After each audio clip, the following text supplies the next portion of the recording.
Hello, good afternoon और नमस्ते सभी को। यूकेपीएससी एनवायरमेंटल सुपरवाइजर के लिए आज क्लास नंबर 9 जिसमें हम बायोमोलिक्यूल्स जिसमें से 1-2 क्वेश्चन आपके पूछे जाने की संभावना है और मैंने बताया था ऑर्गेनिक में 8 से 10 क्वेश्चन आपके पूछे जा सकते हैं, तो 1 या 2 क्वेश्चन बायोमोलिक्यूल्स के आपको मिल सकते हैं। और ये जो बायोमॉलिक्यूल्स है, ये जनरल साइंस के लिए भी एक इम्पोर्टेंट टॉपिक है। इसके क्वेश्चंस जनरल साइंस में भी हमें दिख जाते हैं। तो ये चैप्टर एक चैप्टर में आपको 2 जगह पे आपको हेल्प मिलेगी। तो मान के चलिए इम्पोर्टेंट चैप्टर ये बनता है, ठीक है? और आगे बढ़ने से पहले मैं सभी को कांग्रेचुलेशंस कहना चाहूँगा। जैसा कि हम 1K फैमिली अब हो चुके हैं और आगे आप सहयोग देंगे तो और अच्छी-अच्छी जो है वीडियोज़ हम आपके लिए लेके आएँगे और जैसे-जैसे हम लोगों का रीच बढ़ेगा, अप्रोच बढ़ेगा, तो हम कोशिश करेंगे और अच्छे टीचर्स यहाँ पे लाएँ, जो कि आपको डिफरेंट सब्जेक्ट्स पढ़ाएँ। चाहे वो मैथमेटिक्स हो गया, फिज़िक्स हो गया, केमिस्ट्री हो गया, इसके अलावा बायो हो गया या फिर और कोई भी कॉम्पिटिटिव एग्ज़ाम।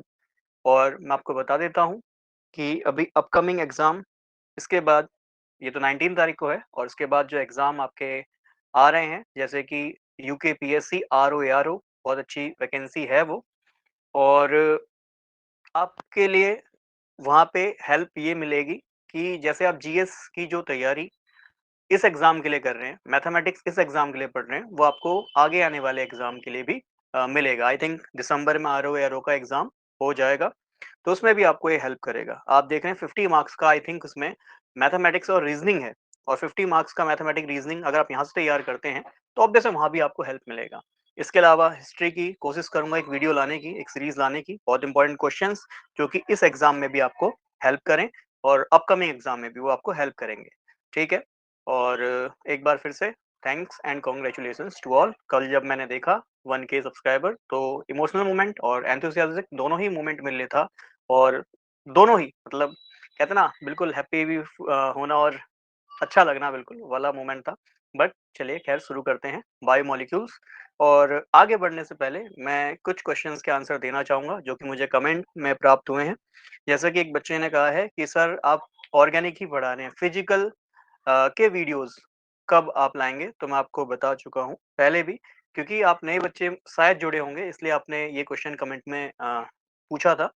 बट इसका सिंपल सा आंसर ये है, आप अगर प्लेलिस्ट ओपन करेंगे तो उसमें मैंने इनऑर्गेनिक के भी बहुत सारे टॉपिक्स पढ़ाए हुए हैं, फिजिकल के भी बहुत सारे टॉपिक्स पढ़ाए हुए हैं। ठीक है? तो प्लेलिस्ट अगर आप शुरू से देखेंगे तो आपको वो भी मिल जाएगा। बट ऑर्गेनिक ये रिवीजन सीरीज़ में मैंने ऑर्गेनिक को पहले इसलिए रखा है क्योंकि ऑर्गेनिक जनरली मैं वहाँ पे पढ़ा ज़्यादा नहीं पाया हूँ। केवल उसमें मैंने आपको जीओसी तक ही पढ़ा पाया था, है ना? और थोड़ा एल्काइन, एल्कीन पढ़ाया था जो कि यहाँ पे नहीं पूछा जा रहा है।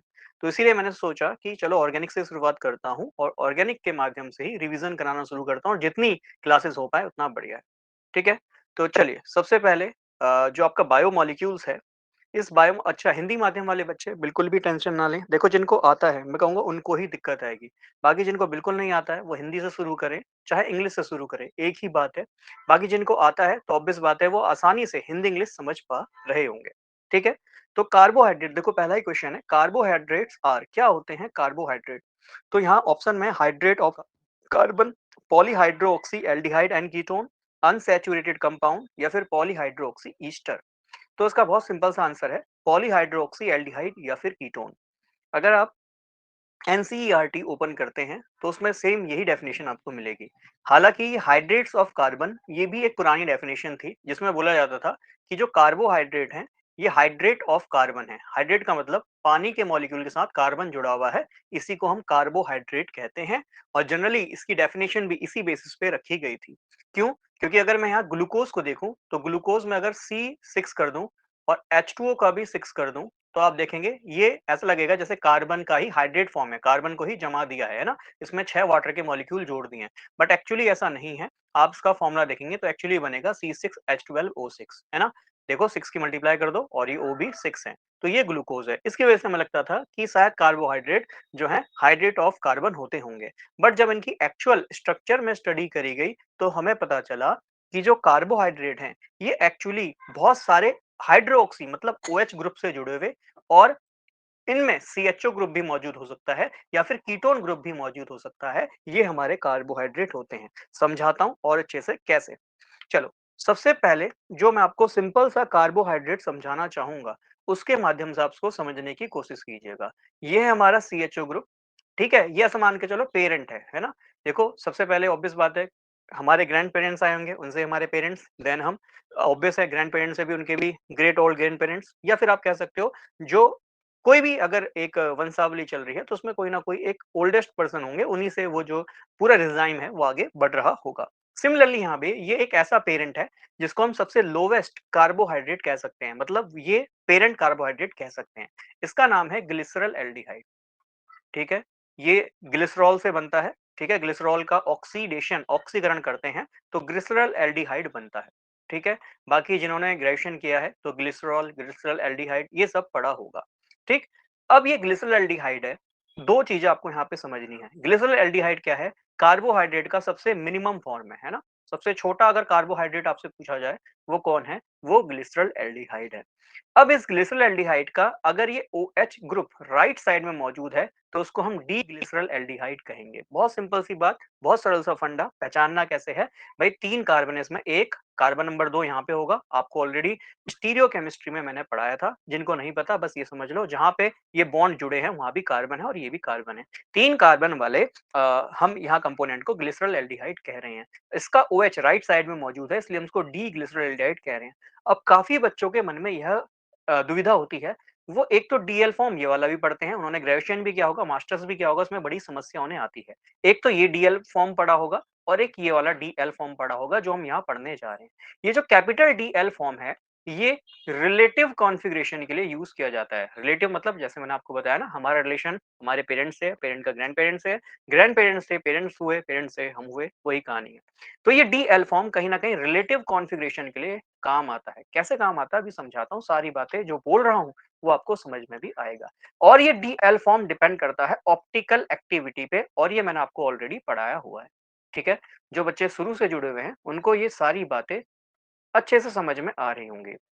और ये जो डीएल फॉर्म है, ये ऑप्टिकल एक्टिविटी पे डिपेंड करता है। और जबकि ये डीएल बताता है रिलेटिव कॉन्फ़िगरेशन को। रिलेटिव का मतलब ही है कि भाई ये पेरेंट एटम है, ये पेरेंट है डी ग्लिसरॉल्डिहाइड, इसका OH अगर राइट साइड में मौजूद है, इसको हम डी ग्लिसरॉल्डिहाइड कह रहे हैं। और इसका यदि मैं मिरर इमेज बनाऊं, अब आपको मिरर इमेज का मतलब जिनको नहीं पता भैया, ये रीजनिंग का क्वेश्चन भी बनता है कि इसको अगर शीशे में देखोगे तो कैसा दिखेगा, मिरर में देखोगे कैसा दिखेगा। इसका ये वाला OH जो राइट साइड में था, शीशे में ये लेफ्ट साइड दिखेगा। ऑब्वियस बात है CH ऊपर की साइड दिखाई देगा, ये OH यहाँ लेफ्ट में है तो ये राइट में दिखाई देगा, और ये CH2OH नीचे है तो नीचे दिखाई देगा। ये है इसका मिरर इमेज। या सिंपली ऐसा भी समझ सकते हो कि OH शीशे की साइड दिखाई दे रहा है तो शीशे के अंदर भी क्या दिखाई देगा, ये शीशे की साइड। ये H शीशे से दूर दिखाई दे रहा है तो शीशे के अंदर भी H शीशे से दूर दिखाई देगा। ऐसे करके भी इसको समझ सकते हैं। बट इन एक्चुअल इसमें जो ग्लिसरॉल्डिहाइड का पहला स्ट्रक्चर आपने बनाया, इसमें यह OH ग्रुप राइट साइड में मौजूद है, इसलिए ये डी ग्लिसरॉल एल्डिहाइड है। और अगर आप इसका मिरर इमेज देखो, जो मिरर में इसका प्रतिबिंब बन रहा है, उसको यदि आप देखें तो OH लेफ्ट साइड में मौजूद है, और अगर ये लेफ्ट साइड में मौजूद है तो उसको हम एल ग्लिसरॉल एल्डिहाइड कहेंगे। अब ये हो गए पेरेंट, है ना? ये हो गए पेरेंट।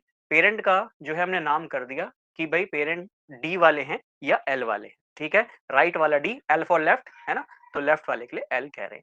बहुत सिंपल सा फंडा है, बहुत सरल सा फंडा। अब आगे देखो, अब ये 3 कार्बन वाला है, यदि मैं 4 कार्बन वाले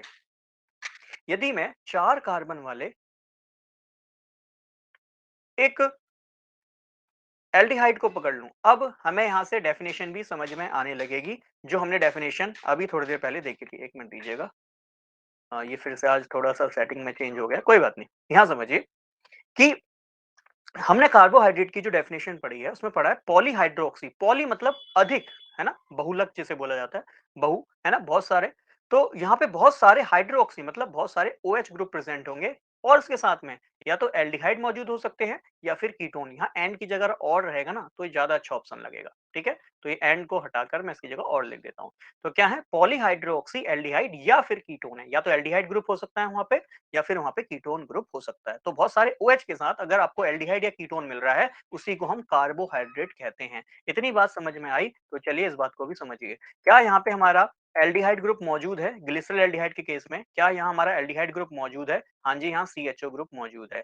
क्या यहाँ पे OH ग्रुप भी मौजूद है? हाँ जी, यहाँ OH ग्रुप भी मौजूद है और एक और OH ग्रुप भी मौजूद है। मतलब अगर आपको बहुत सारे OH के साथ पॉली मतलब ऑब्वियस बात है 2 या 2 से अधिक, तो आपको ये भी समझ में आ गया होगा कि मिनिमम 3 कार्बन वाला या ग्लिसरल एल्डिहाइड को ही हम कार्बोहाइड्रेट क्यों कह रहे हैं। ठीक है? एग्ज़ाम में ऐसे भी आ सकता है कि बताओ इनमें से कौन-सा हमारा जो है कार्बोहाइड्रेट है और एग्जाम में देखो ये दे देगा CH2O।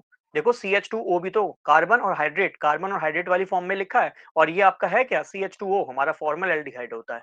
फॉर्मल एल्डिहाइड होता है तो क्या फॉर्मल एल्डिहाइड भी हमारा कार्बोहाइड्रेट हो जाएगा जबकि उसका फॉर्मूला CXH2O का Y है। कार्बोहाइड्रेट का जो सबसे पहला फॉर्मूला निकाला गया उसी में फिट बैठ रहा है। क्या ये वही है? नहीं सर, ये हमारा कार्बोहाइड्रेट नहीं होगा। हालांकि इसमें एल्डिहाइड ग्रुप तो मौजूद है बट इसमें कहीं भी OH ग्रुप मौजूद नहीं है और हमने पढ़ा है कि हमारे पास पॉलीहाइड्रोक्सी 2 या 2 से अधिक OH ग्रुप के साथ या तो एल्डिहाइड या कीटोन मौजूद होना चाहिए। अगर ऐसा है तो सर वो कार्बोहाइड्रेट होगा।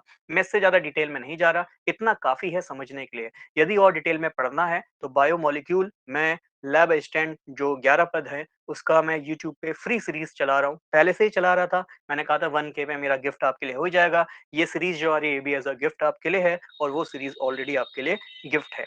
ठीक है? बाकी बहुत सारी वीडियोस डाली हैं जैसे ज्योग्राफी है, पॉलिटी है ना? और बेसिक कंप्यूटर एप्लीकेशन है। मैंने कहा था जैसे-जैसे उन पे 200 लाइक्स आएँगे तो मैं उनकी जो है एमसीक्यू सीरीज भी लेके आऊँगा। एमसीक्यू क्वेश्चन आंसर्स भी मैं उनके आपको कराऊँगा और उसमें भी कुछ नए कांसेप्ट, नई टॉपिक, नई बातें वहाँ आपको पढ़ाऊँगा। ठीक है? चलिए, तो इतना बेसिक समझ में आया होगा कि कार्बोहाइड्रेट, बस इतना बेस समझ लिया ना तो कार्बोहाइड्रेट चैप्टर आपका इजीली आपको हेल्प करेगा आगे बढ़ने में, है ना? और दूसरी बात क्या देखी, पहला ये देखा कि एल्डिहाइड या कीटोन ग्रुप होना चाहिए। CHO एल्डिहाइड ग्रुप होता है और OH ग्रुप भी है, हाइड्रोक्सी ग्रुप भी मौजूद है। तो सर आपने जो कार्बोहाइड्रेट की डेफिनेशन बताई है वो यहाँ पे फिट बैठ रही है। फिर क्या बताया कि भाई कार्बोहाइड्रेट का पेरेंट कौन है? पेरेंट जिससे ये सब निकल के आए हैं उसको हमने ग्लिसरल एल्डिहाइड मान लिया। ग्लिसरल एल्डिहाइड का अगर OH राइट साइड में है उसको हम डी ग्लिसरल एल्डिहाइड कह रहे हैं, अगर लेफ्ट साइड में है तो उसको एल ग्लिसरल एल्डिहाइड कह रहे हैं। एक बात और समझ में आती है कि डी और जो एल फॉर्म है ये एक दूसरे की मिरर इमेज है ना?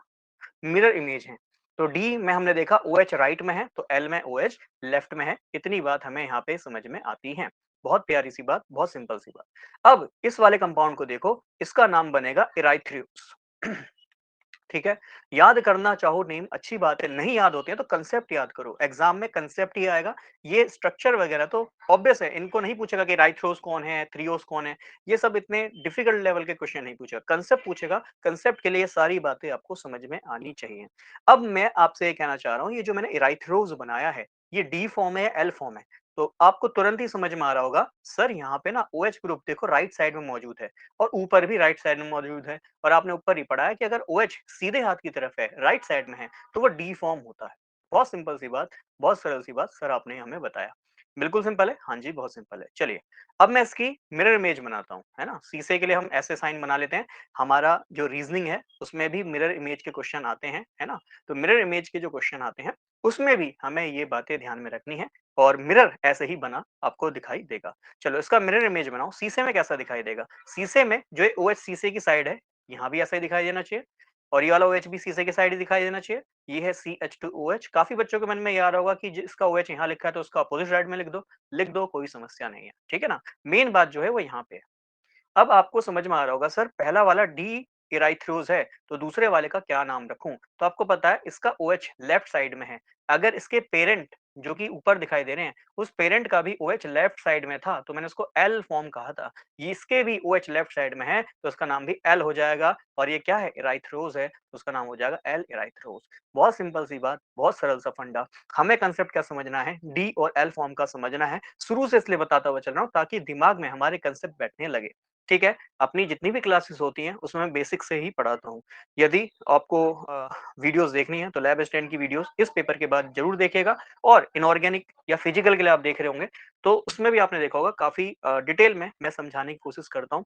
फिर भी यूट्यूब पे लिमिटेशन है कि भई एक प्रॉपर टाइम के अकॉर्डिंग या एक, क्योंकि मैं ऑब्वियस है बहुत ज़्यादा डीप में समझाऊँगा तो मुझे लगता है 42-43 क्लास लैब असिस्टेंट में हो चुकी हैं और डीप में समझाऊँगा तो क्लास 150 पहुँच जाएँगी और अगर वो 150 क्लास यूट्यूब पे होंगी ना तो उसको ऑब्वियस बात है बहुत सारे बच्चे नहीं देखने वाले। ये भी फंडा है, ठीक है? इसलिए मैंने कोशिश करा है ज़्यादा से ज़्यादा देने की कोशिश करूँ बट कम टाइम में। और डीप में सीखना है तो ऑब्वियस बात है, मैंने बताया था उसके लिए आप लाइव क्लासेस को जॉइन करके वहाँ भी एनरोल कर सकते हैं। ठीक है? बाकी ये सीरीज़ तो यूट्यूब पे है ही अवेलेबल, इसको देखिए, अच्छे से अपनी तैयारी कीजिए।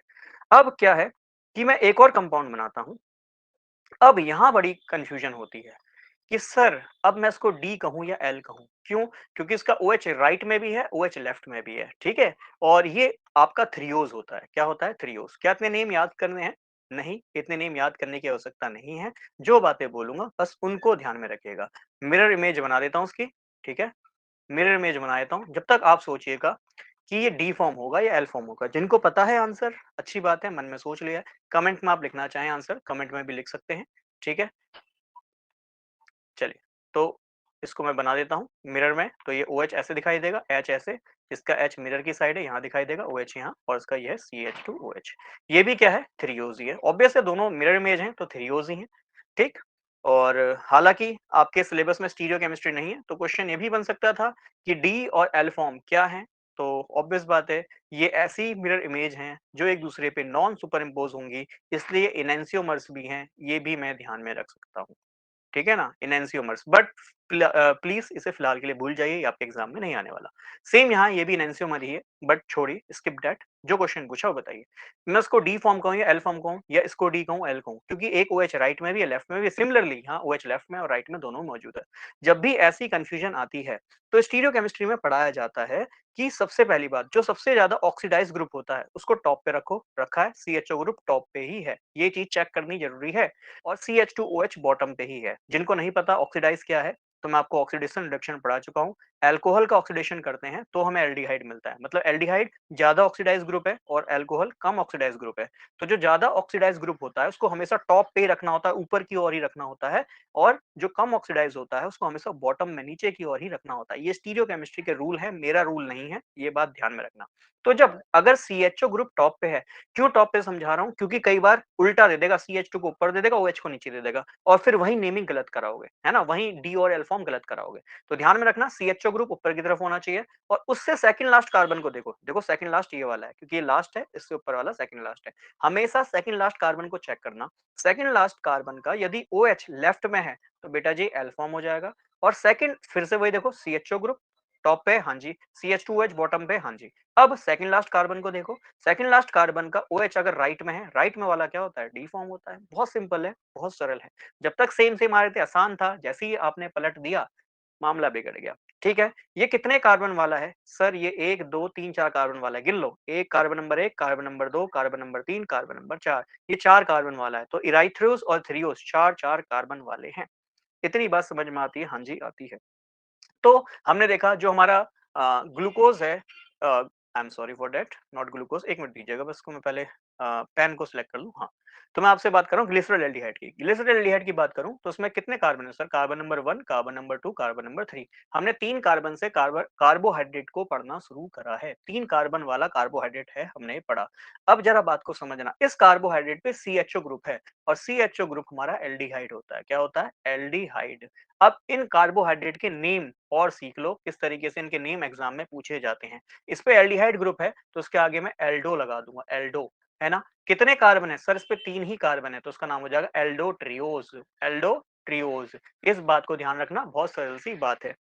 तो एल्डोट्रियोज क्यों है? क्योंकि एल्डिहाइड है और CHO ग्रुप यहाँ पे मौजूद है, इसलिए ये एल्डोट्रियोज है। ठीक, टीओज मतलब 3 कार्बन है। अब इसका नाम बता दो क्या होगा? सर CHO ग्रुप है, CHO ग्रुप हमारा क्या होता है? एल्डिहाइड होता है, एल्डिहाइड होता है। और इस एल्डिहाइड पे आप देखें कितने कार्बन है, तो 1, 2, 3, 4, 4 कार्बन है, तो एल्डिहाइड के लिए एल्डो आ जाएगा, और 4 है तो टेट्रा, 4 के लिए टेट्रा लगता है ना, टेट्रोज इसका नाम हो जाएगा।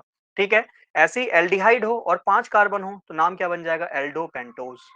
क्या नाम बन जाएगा? एल्डोपेंटोज। ऐसी एल्डिहाइड है, एल्डिहाइड है, उस पे 6 कार्बन हो जाए तो उसका नाम क्या बन जाएगा? एल्डोहेक्सोज। तो एग्जाम में अगर सिंपल सा क्वेश्चन आए, एराइथ्रोस किसका एग्जांपल है? तो एल्डोटेट्रोज। एल्डो क्यों? क्योंकि इसमें CHO एल्डिहाइड ग्रुप है और 4 कार्बन है, इसलिए टेट्रोज हो गया। सिमिलरली यहाँ देखो, थ्रियोज़ अगर पूछा जाए तो थ्रियोज़ भी सिंपली बता सकते हैं। हालाँकि ये सब याद नहीं रखना, इतना डीप में नहीं पूछेगा। मेन जो बात बता रहा हूँ, क्या बताया कि एक तो एल्डिहाइड ग्रुप मौजूद है या कीटोन ग्रुप मौजूद है, ये पहचानना है। फिर ओएच राइट में है, लेफ्ट में, ये पहचानना है। अगर ओएच राइट और लेफ्ट दोनों में है तो सेकंड लास्ट को चेक करना कब? सीएचओ टॉप पे होना चाहिए, सीएच2ओएच बॉटम पे होना चाहिए। ओएच राइट में है तो डी फॉर्म, लेफ्ट में है तो एल फॉर्म। रूल तो एक ही है, बट हमें सीएचओ ग्रुप को चेक कर लेना है। फिर इसके बाद क्या बताया, जितने कार्बन है, अगर एल्डिहाइड है तो एल्डो टेट्रोस, अगर कीटोन होगा तो कीटो टेट्रोस हो जाएगा। ठीक है, ये इनका नेमिंग है, ऐसे हमें पढ़ना है। इतनी बातें हमें एग्जाम के लिए ध्यान में रखनी है।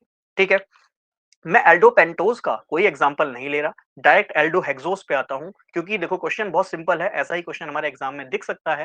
कह रहा है ग्लूकोज इज, क्या है ग्लूकोज? ग्लूकोज है एल्डोहेक्सोज। ध्यान रखना, ग्लूकोज में कौन सा ग्रुप मौजूद होता है? ग्लूकोज में एल्डिहाइड ग्रुप मौजूद होता है। ग्लूकोज में कितने कार्बन होते हैं? ग्लूकोज में 6 कार्बन होते हैं। फॉर्मूला हमने पढ़ा BsE6H12O6, न जाने कितनी बार ये फॉर्मूला पढ़ा है।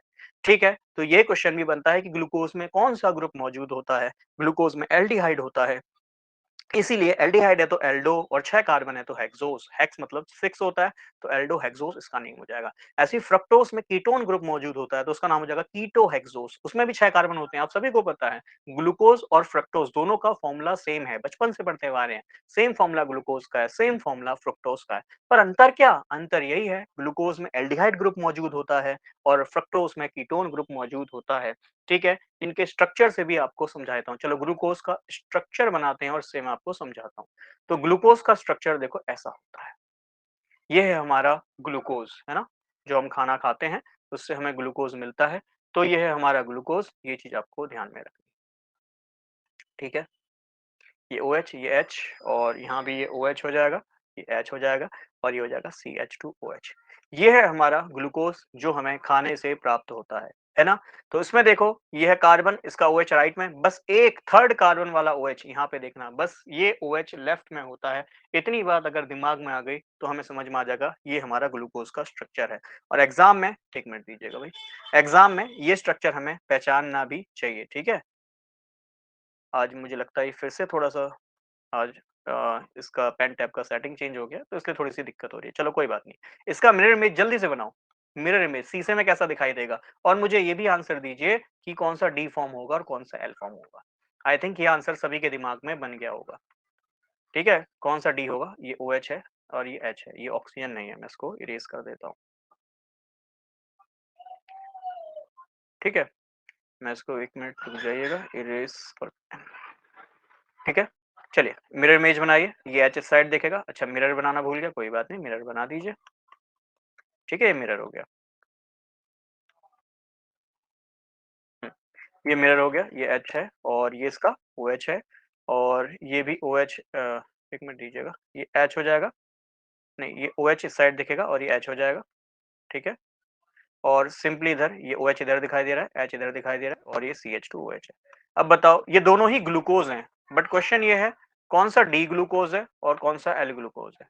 सबसे पहला क्वेश्चन नंबर 1, जब भी ऐसे बहुत सारे में पूछा जाए कौन-सा डी फॉर्म है, कौन-सा एल फॉर्म है, तो हमें ये चेक करना है सबसे ऊपर CHO ग्रुप है, हाँ जी है। इसमें सेकंड लास्ट को चेक करना है, सेकंड लास्ट में OH कहाँ मौजूद है? राइट में, राइट में है तो सिंपल सर ये डी ग्लूकोज़ हो गया, ठीक है? और फिर देखो ये हमारा CHO ग्रुप ऊपर है, इसका सेकंड लास्ट देखो ये रहा, इसका OH कहाँ है? सर OH लेफ्ट में है, तो कैसा हो गया? एल ग्लूकोज हो गया, और हमने देखा डी और एल एक दूसरे का मिरर इमेज होता है। ठीक है, तो ग्लूकोज से हमने बहुत बातें सीख ली। ग्लूकोज एक एल्डिहाइड ग्रुप है, ग्लूकोज में 6 कार्बन होते हैं, एल्डोहेक्सोज होता है। ग्लूकोज में कार्बन नंबर 3 का OH डिफरेंट साइड में होगा और बाकी सारे OH सेम साइड में होंगे। बस इतनी बात ध्यान रखनी। देखो कार्बन नंबर 1, 2, 3, 3 वाला OH अलग है, बाकी सारे OH सेम साइड है।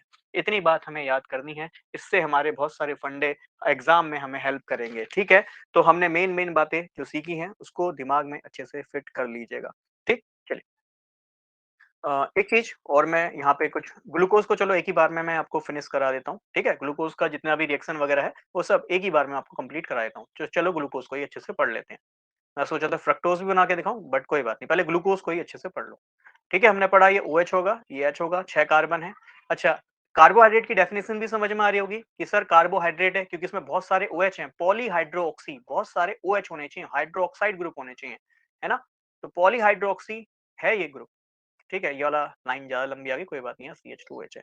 या फिर मैं इसको, 1 मिनट दीजिएगा, अब तो इरेज़र यहीं से ही ऑप्शन मुझे लेना पड़ेगा इरेज़र का, 1 मिनट दीजिएगा बस। ठीक है? चलो मैं इसी पेन ले लेता हूँ। ठीक, तो यह है CH2OH। तो हमें यह ग्लूकोज का सिंपल सा स्ट्रक्चर है। सर OH राइट में है तो आपने सर ये डी ग्लूकोज बनाया है, क्या आप भी बना सकते हैं? हाँ जी सर, हम भी अब तो बिल्कुल इजीली पहचान लेंगे कौन सा डी है और कौन सा एल है, चुटकी बजाते ही इसका आंसर हम दे देंगे। अब है क्या, ग्लूकोज एक और स्ट्रक्चर बनाता है जिसको हम इसका साइक्लिक स्ट्रक्चर कहते हैं, है ना, चक्रीय स्ट्रक्चर कहते हैं। तो साइक्लिक स्ट्रक्चर में ये होता क्या है कि ये जो सेकंड लास्ट वाला OH है ना, जिसको हम चेक कर रहे थे कि डी होगा एल होगा, उसी OH से ये अटैक करता है इस एल्डिहाइड वाले कार्बन पे या एल्डिहाइड वाले ग्रुप पे। ठीक है, अटैक करने से क्या होगा, यहाँ पे एक साइक्लिक रिंग आपको नजर आएगी। अब कुछ बातें और ध्यान में यहाँ पे रखनी है, point to be noted my Lord वाली बात है। क्या बात है कि भाई ये जो एल्डिहाइड ग्रुप मौजूद होता है जिससे ये साइक्लिक रिंग बनाएगा, उसको हम एनोमेरिक कार्बन कहेंगे। ये एग्जाम में टर्म अगर आ गई, क्योंकि ये ऊपर ऊपर की बातें पूछेगा कि एनोमेरिक कार्बन कौन सा है ना, तो एनोमेरिक कार्बन वो है जो एल्डिहाइड वाला, सिंपल है, अगर एल्डिहाइड और कीटोन वाला जो ग्रुप है ना, जनरली वही आपका एनोमेरिक कार्बन होगा। इतना ही पूछेगा इस लेवल के एग्जाम में। एनोमेरिक कार्बन कौन, जहां पे एल्डिहाइड या कीटोन ग्रुप मौजूद है उसी को हम एनोमेरिक कार्बन कहते हैं। तो ये OH क्या करता है, इस एनोमेरिक कार्बन पे अटैक करेगा। सिंपल, जब ये एनोमेरिक कार्बन पे अटैक करेगा तो यह एक साइकिल बना देगा, एक चक्र बना देगा, है ना। तो चक्रीय कैसे दिखाई देगा, इसको बना लेते हैं चलो अच्छे से। ठीक है, देखो ये OH, ये H, कार्बन नंबर 1 को भी बनाता हूँ, पहले इन सबको बना देता हूँ। ये H, ये OH, ठीक है, ये OH और ये H। फिर यहाँ देखना, यहाँ ये वाला O जाके जुड़ गया इस नंबर 1 कार्बन से, है ना, और ये वाले कार्बन पे O था, इसने 2 इलेक्ट्रॉन दिए होंगे, ऑक्सीजन ने 2 इलेक्ट्रॉन लिया होगा, यहाँ से H जाके ऑक्सीजन पे जुड़ जाएगा। तो आप देखेंगे आपको यहाँ OH मिलेगा। इस वाले कार्बन पे एक हाइड्रोजन है, मैं भी बना देता हूँ। कार्बन के 4 बॉन्ड होते हैं, इतनी बात तो सभी को याद हो गई होगी। ठीक है, और ये वाले OH ने H को दे दिया, हाँ जुड़ गया, और ये वाला ऑक्सीजन यहाँ से दिखाई देगा। तो देखो ऐसे एक साइकिल, एक चक्रण पूरा कर देगा। अब काफी बच्चे यहाँ पे बहुत कंफ्यूज होते हैं इन कोनों को देख के, क्योंकि अब तक उन्होंने पढ़ा होता है कि हर कोने पे कार्बन होता है, बट ऐसा नहीं है, ये केवल बॉन्ड को दर्शा रहे हैं। इन कोनों पे कोई भी कार्बन नहीं है, और वैसे भी नहीं है भाई, ये ऑक्सीजन है और ये वाला कार्बन है, और ऑक्सीजन ऑक्सीजन इनके बीच में कोई भी कार्बन नहीं। ठीक है, तो ये बात ध्यान में रखनी है। तो इसका साइक्लिक स्ट्रक्चर बनाने के लिए आपने इसको ऐसे बनाया है। अब वेरी इंपॉर्टेंट बात, अब एनोमेरिक कार्बन पे यदि ये OH ग्रुप बना, है ना, हमने देखा ये CHO ग्रुप है, ऑक्सीजन ने अटैक करा, ये ऑक्सीजन 2 इलेक्ट्रॉन अपनी ओर खींचेगा तो ऑक्सीजन सिंगल बॉन्ड से जुड़ेगा और ये वाला H इस ऑक्सीजन पे आके जुड़ जाएगा। तो दैट मींस ये CHO ग्रुप OH ग्रुप में कन्वर्ट हो जाएगा। अब ये ध्यान में रखना है कि अगर ये OH ग्रुप जो बना, अगर ये लेफ्ट साइड में बनता है, देखो ये उल्टे हाथ की तरफ है, लेफ्ट साइड में है, तो उसको हम कहेंगे beta D glucose, beta D glucose. बस यही बात ध्यान में रखनी है कि एनोमेरिक कार्बन पे OH कहाँ मौजूद है। अगर OH लेफ्ट में मौजूद है तो उसको हम बीटा फॉर्म कहेंगे, बीटा फॉर्म कहेंगे। और मान लो यही एनोमेरिक फॉर्म में है ना, जैसे मान लो ये OH इधर आ गया और ये H इधर आ गया। ठीक है, बाकी आप बना ही लेना, ये बना ही लेना, आगे ये बना ही लेना, और ये वाले से ऐसे जोड़ देना। ठीक है, ये ऑक्सीजन ऐसे जोड़ देना। ठीक है, इनको पूरा कर लीजिएगा आप, और यह CH2OH। ठीक, अब आपने देखा कि OH राइट साइड में मौजूद है, अगर राइट साइड में मौजूद है एनोमेरिक वाला, तो आप कहोगे अल्फा है। ठीक है, तो इसका नाम हो जाएगा अल्फा डी ग्लूकोज। इतनी सी बातें आपको ध्यान में रखनी। ये सिंपल सिंपल सा क्वेश्चन है, और काफी बच्चे तो केवल इस चैप्टर का नाम देख के उसको स्किप कर जाएंगे, 1-2 नंबर राम भरोसे कर जाएंगे, है ना, सोच लेंगे कि भैया 25% प्रोबेबिलिटी पे जाके एग्जाम में बैठ जाए कि 4 में से एक क्वेश्चन तो ऑप्शन तो टिक लगाना ही है, कोई सा भी लगा देंगे। और वो 25% नहीं है, वो प्रोबेबिलिटी उससे भी कम हो जाएगी, क्योंकि मार्क्स 1 नहीं कटेगा, 1.25 कटेगा, नेगेटिव मार्किंग भी है। तो क्यों उसको तुक्के बेस पे पढ़ना है। तो ध्यान में रखिएगा इतनी सी बात कि OH ग्रुप कहाँ मौजूद है, एनोमेरिक कार्बन वाला OH अगर लेफ्ट साइड में मौजूद है तो वो बीटा फॉर्म होगा, राइट साइड में मौजूद है तो अल्फा होगा। बहुत सिंपल बात है, बहुत सरल सी बात है। इतनी छोटी छोटी बातें आई थिंक आपको क्लियर होगी। अगर मान लो मैं डी ग्लूकोज की जगह एल ग्लूकोज लूं, तो भाई एल ग्लूकोज लूं तो एल ग्लूकोज भी बीटा और अल्फा डी ग्लूकोज बना सकता है। पहली बात कैसे, जिनके बिल्कुल नहीं समझ में आए जल्दी से देखो, ये है H, ये है OH। ठीक है, अच्छा एल बना रहा हूं ना, तो इसको उल्टा करना पड़ेगा, इसका मिरर इमेज बनाना पड़ेगा ऊपर वाले का। तो बना लेते हैं मिरर इमेज, क्या दिक्कत है। ठीक है, तो इसका H इधर दिखाई देगा, OH इधर दिखाई देगा, फिर इसका H इधर, ये वाला OH इधर, और बाकी ये H, ये OH। ठीक है, और ये H, ये OH, और लास्ट में CH2OH। क्या ये बीटा क्या ये पहली बात एल फॉर्म है? हाँ जी सर, ये एल ग्लूकोज है। सर ये एल ग्लूकोज है, बिल्कुल सिंपल सी बात है। हाँ जी, बिल्कुल सिंपल बात है। अब हमने क्या पढ़ा कि ये वाला जो OH है जिससे हम DL पता लगा रहे हैं, अगर ये इस कार्बन पे जाके अटैक करता है तो आपको पता है सर ये एक साइक्लिक स्ट्रक्चर बना लेगा, चक्रीय स्ट्रक्चर बना लेगा। बस यही चेक करना है। अगर OH राइट साइड में दिख रहा है, बाकी इसको बना लीजिएगा। है ना? मैं इस ऑक्सीजन को बस यहाँ से जोड़ देता हूँ। इतनी बात सभी को समझ में आ गई होगी। जिनको नहीं समझ में आया देखो OH ये रहा, H ये रहा, कुछ नया नहीं करा, OH ये रहा, H ये रहा, ऐसे ही यहाँ देखो H यहाँ है, OH यहाँ है, H यहाँ है, OH यहाँ है। मेन बात जो समझा रहा हूँ उसको समझिएगा। CH2OH हो गया, ठीक है? अब ये वाला OH आपको कहाँ दिखाई दे रहा है? राइट में दिखाई दे रहा है। राइट वाला क्या होता है? Alpha L glucose. बस ध्यान में रखना है कि डी वाले से बन रहा है। अगर डी वाले का OH राइट में है, एनोमेरिक वाला OH राइट में है तो अल्फा डी ग्लूकोज, लेफ्ट में है तो beta D glucose. Similarly L वाले से एल ग्लूकोज आपने लिया, एल ग्लूकोज से अटैक कराया, एल ग्लूकोज से अटैक कराने पे ये साइकिल बन गई, चक्रण बन गया। इस चक्रण का अगर OH राइट साइड में है तो अल्फा डी ग्लूकोज, अगर लेफ्ट में है तो ये नाम हो जाएगा बीटा डी ग्लूकोज। बहुत सरल है, बहुत सिंपल है। ठीक है, अब यहाँ पे कुछ बातें और जान लेना। अगर एनोमेरिक कार्बन पे ये जो OH मौजूद है, एनोमेरिक कार्बन पे ये जो OH ग्रुप मौजूद है, ये OH ग्रुप अगर आपको क्लियरली दिखाई दे रहा है, मतलब ये हटा नहीं है, O किसी और से बॉन्ड नहीं बना रहा, क्लियर OH बॉन्ड दिखाई दे रहा है, तो ऐसी शुगर को हम रिड्यूसिंग शुगर कहते हैं।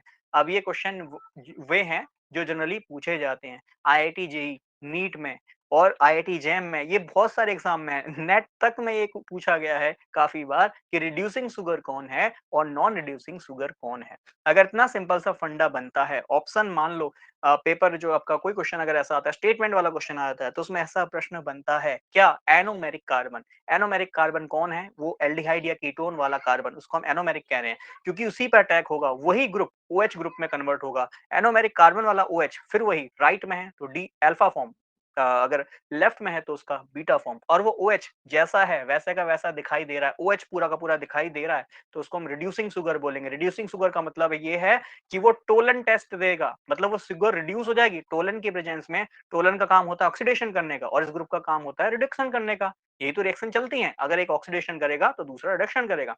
टोलन कराता है ऑक्सीडेशन, फेलिंग कराता है ऑक्सीडेशन, तो इन शुगर का रिडक्शन हो जाता है। तो ये एनोमेरिक कार्बन पे अगर OH क्लियरली विजिबल हो रहा है तो वो टोलन टेस्ट भी देगा, फेलिंग टेस्ट भी देगा। तो यही प्रश्न बनता है कि जो ग्लूकोज है क्या वो टोलन टेस्ट देगा? इसका तो सिंपल आंसर वैसे ही बता सकते हो कि ग्लूकोज क्या है सर? ग्लूकोज एक एल्डिहाइड है और जिनके पास एल्डिहाइड होता है वही टोलन टेस्ट देता है। बट फ्रक्टोज पे कीटोन होता है, फिर भी फ्रक्टोज एक रिड्यूसिंग शुगर है, वो टोलन टेस्ट और फेलिंग टेस्ट देता है। क्यों? क्योंकि उसका एनोमर पोजीशन पे, वही कीटोन वाले पोजीशन पे उसका OH ग्रुप साफ साफ दिखाई देगा। दिखाई देगा ना तो वो रिड्यूसिंग होगा। बेटा ये चीज भी ध्यान में रखनी है, यहाँ पे बहुत इंपॉर्टेंट बात बनती है। ठीक है, तो ये मेन बातें बता रहा हूँ, इन्हीं से प्रश्न बनेगा, इन्हीं के अगल बगल से प्रश्न बनेगा, इसलिए ध्यान से बातों को सुन लीजिएगा। सारा मतलब निचोड़ मान के चलिए आपके सामने पेश कर रहा हूँ। काम क्या है? रिवीजन करने का। जिन्होंने फर्स्ट टाइम भी पढ़ा है अभी पढ़ लेना, एक बार रात को सोने से पहले, एक बार सुबह उठने के बाद 3 बार उसको रिवाइज कर लेना। अदरवाइज मैंने आपको बताया है जब ये नोट्स बना रहे हो ना, इतने बड़े बड़े नोट्स नहीं बनाने होते, एक पन्ने में पूरा चैप्टर हो जाना चाहिए। ऐसा नोट्स होना चाहिए कि एग्जाम से एक दिन पहले भी देख रहा हूँ, हमें सब समझ में आना चाहिए। एग्जाम में एंट्री करने से पहले भी एक बार अगर पन्ना पलट के देख लूं तो सब रिवाइज हो जाना चाहिए। ऐसे आपके नोट्स फॉर द रिवीजन हमेशा होने चाहिए तैयार। ठीक है, चलिए, तो आगे इतनी बात आपको समझ में आई होगी। अब हमने देखा ग्लूकोज एक साइक्लिक स्ट्रक्चर बना रहा है ना? ये भी ध्यान में रखना, ग्लूकोज क्या बना रहा है? एक साइक्लिक स्ट्रक्चर बना रहा है। ठीक है, मान के चलिए प्रश्न में बहुत ऊपर से बेसिक क्वेश्चन ही पूछे जाएंगे। बस दिक्कत क्या है कि उन एग्जामिनर को भी पता है कि बच्चा इतना पढ़ के नहीं आएगा, हर टॉपिक को कवर करके नहीं आएगा। और एक जो मेन बात होती है ना, हावर्थ, ठीक है, इसको हम हावर्थ प्रोजेक्शन कहते हैं। और जो मेन बात मैं आपको बता रहा हूँ, बच्चों का क्या है, हर बच्चा यही कहता है, हे प्रभु इस टॉपिक से ना आए क्योंकि मेरा तैयार नहीं है। और ऑब्वियस बात है, बच्चे एक जैसा टॉपिक तो तैयार करते नहीं है। कोई एक टॉपिक छोड़ के जाएगा, मान लो कोई ए टॉपिक छोड़ के गया, कोई बी टॉपिक छोड़ के, कोई सी टॉपिक, डी टॉपिक, ई टॉपिक, ऐसे टॉपिक सारे छोड़ के जाएंगे बच्चे। और सिंपल सी बात है भाई, प्रभु तो सभी का सहारा है, वो सभी की बात सुनेगा। तो वो थोड़ा हर टॉपिक से कहेगा कि जाओ तथास्तु, है ना? और जब वो तथास्तु कह देगा तो भैया सभी की बराबर तैयारी होगी। अब इसमें बाजी कौन मारेगा? ऑब्वियस है, जो जहाँ सारा टॉपिक कवर करके जाएगा, है ना? और छोटे-मोटे ऐसे ही क्वेश्चन बनेंगे, इसी के अगल-बगल के क्वेश्चन बनेंगे कि ग्लूकोज साइक्लिक स्ट्रक्चर बनाता है, बताओ कौन-सा स्ट्रक्चर होता है? किसने वो स्ट्रक्चर दिया था? तो ध्यान में रखना, उसको हम हावर्थ प्रोजेक्शन कहते हैं, ठीक है? अब जरा ग्लूकोज के एक बार स्ट्रक्चर पे फिर से आ जाओ। जब इसने साइकिल बनाई तो देखना इस साइकिल में कितने मेंबर की साइकिल बनी, है ना? कितने मेंबर का चक्र बना। तो देखो इसको अगर 1 कह लूँ, इसको 2 कह लूँ, इसको 3 कह लूँ, इसको 4 कह लूँ, इसको 5 कह लूँ और ऑक्सीजन छठा है ही, तो इस साइकिल में 6 ही जने मौजूद हैं, तो 6 मेंबर की इसने साइक्लिक रिंग दी है। 6 मेंबर की इसने साइक्लिक रिंग दी है, तो 6 मेंबर की साइक्लिक रिंग हम बना लेते हैं। गिन लो यहाँ भी 6 ही मेंबर हैं। ऑक्सीजन नंबर 1 हो गया मेंबर, ये नंबर 2 का member, 3 member, 4 member, 5 member, 6 member. और ग्लूकोज ये 6 मेंबर की जो रिंग बनाता है इसको हम पायरेनोज रिंग कहते हैं। ये बात प्लीज मत भूलना। इसको हम पायरेनोज कहते हैं। अब ये जब एरोमेटिक कंपाउंड पढ़ते हैं तो 6 मेंबर का एरोमेटिक साइक्लिक कंपाउंड होता है पायरेनोज, है ना? तो उसी की तरह ये रिंग दिखाई दे रही है, इसलिए इस रिंग को हम पायरेनोज रिंग कहते हैं। ये प्रश्न भी एग्जाम में पूछे जाने की संभावना बनती है कि ग्लूकोज जो 6 मेंबर की रिंग बनाता है कौन सी रिंग होती है? पायरेनोज रिंग होती है। और ये प्रोजेक्शन किसने दिया था? ये प्रोजेक्शन हावर्थ ने दिया था, इसलिए उस प्रोजेक्शन को हम हावर्थ प्रोजेक्शन भी कहते हैं। क्लियर है? बहुत सरल सी बात है, इतनी बात आपको पहचाननी है। ठीक है? अब काफ़ी लोग कहते हैं कि साइक्लिक स्ट्रक्चर में पूछ लेता है कि अल्फा फॉर्म कौन-सी है, बीटा फॉर्म कौन-सी है। बेटा जी मैं आपको बता देता हूँ साइक्लिक फॉर्म में अल्फा बीटा नहीं पूछता है। अल्फा बीटा आपको क्लियर मतलब इस वाली फॉर्म में नहीं पूछेगा। ऐसी हार्वर्ड प्रोजेक्शन में नहीं पूछेगा, सिंपल ऐसी साइक्लिक फॉर्म में पूछ लेगा कि कौन-सा अल्फा है, कौन-सा बीटा है। ऐसी साइक्लिक में नहीं पूछ पाता। क्यों? क्योंकि काफ़ी लोग प्रोजेक्शन दूसरे साइड से बनाते हैं, काफ़ी लोग दूसरे साइड से। तो इसमें काफ़ी कन्फ्यूजन होती है किसको अल्फा कहें, किसको बीटा कहें। क्योंकि अल्फा बीटा कोई कैसा ही बनाए, यहाँ चल जाएगा। क्यों? क्योंकि काफ़ी लोग कहेंगे मैं ओएच को ऊपर रखूँगा मेरा अल्फा, है ना? काफ़ी लोग कहेंगे नीचे रखूँगा एच को। काफ़ी लोग एच को नीचे रखते हैं, ओएच को ऊपर रखते हैं। ऐसा भी हो सकता है काफ़ी लोग ओएच को नीचे रखेंगे, एच को ऊपर रखेंगे। तो अल्फा बीटा यहाँ पे कन्फ्यूज़ करता है। तो अल्फा बीटा के लिए हमेशा आपको सिंपल स्ट्रक्चर देगा, बोलेगा बताओ इसमें कौन-सा अल्फा डी ग्लूकोज़ है और कौन-सा बीटा डी ग्लूकोज़ है। ठीक है? या फिर कौन-सा अल्फा एल ग्लूकोज़ है या बीटा एल ग्लूकोज़ है। ठीक? तो इतनी बात आई थिंक समझ में आई होगी। प्रश्न यहाँ से बनता है, इसके अगल-बगल से बनता है। ये चीज़ आपको ध्यान में रखनी है। ठीक है? चलिए आगे बढ़ते हैं। अब यहाँ पे एक और जो इम्पोर्टेंट बात बनती है, वो बनता है एपीमर। एपीमर, इस चीज़ को ध्यान में रखिएगा। What is epimer? क्या होता है एपीमर? जैसे मैं आपके सामने ग्लूकोज़ का स्ट्रक्चर बनाता हूँ, ठीक है? ये हो गया CHO और आप जानते हैं इसमें H ये रहा, OH ये रहा, तो थर्ड वाला चेंज कर देते हैं। यहाँ हो गया H, यहाँ हो गया OH। चलिए इसका ये OH हो गया, ये H हो गया। एक बार ग्लूकोज़ का फिर से स्ट्रक्चर बना रहा हूँ, हालाँकि इतनी बार स्ट्रक्चर बनाने की आवश्यकता मुझे नहीं है। आपको इतनी बात तो अब समझ में आने लग गई होगी। वैसे भी हम रिवीज़न कर रहे हैं, तो इतनी बात आपको समझ में आ गई। ये हमारा है ग्लूकोज़, ठीक है? अब मान लो एक और मैं स्ट्रक्चर बनाता हूँ, ठीक? कोई भी हाइपोथेटिकल इसका नाम आप कुछ भी अपनी तरफ से मान लीजिएगा। 1 मिनट दीजिएगा भई। ठीक है? ये हो गया हमारा H, ये हो गया OH और ये हो गया हमारा मान लो इधर मान लेते हैं चलो H, इधर मान लेते हैं OH, ठीक है? बाकी मैं इसको H और यहाँ OH और H और OH ऐसे बना देता हूँ।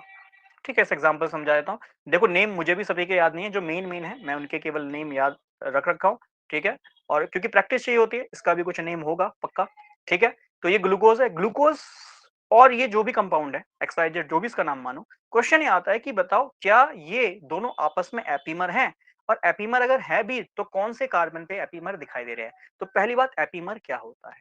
एपीमर जनरली सेम आपके जो एल्डिहाइड या कीटोन वाले कार्बोहाइड्रेट हैं, उसमें देखने को मिलते हैं। जैसे अगर मैं बात करूँ यहाँ भी 6 कार्बन है, ठीक है? और दोनों में ही एल्डिहाइड है, तो दोनों ही एल्डोहेक्सोस हैं।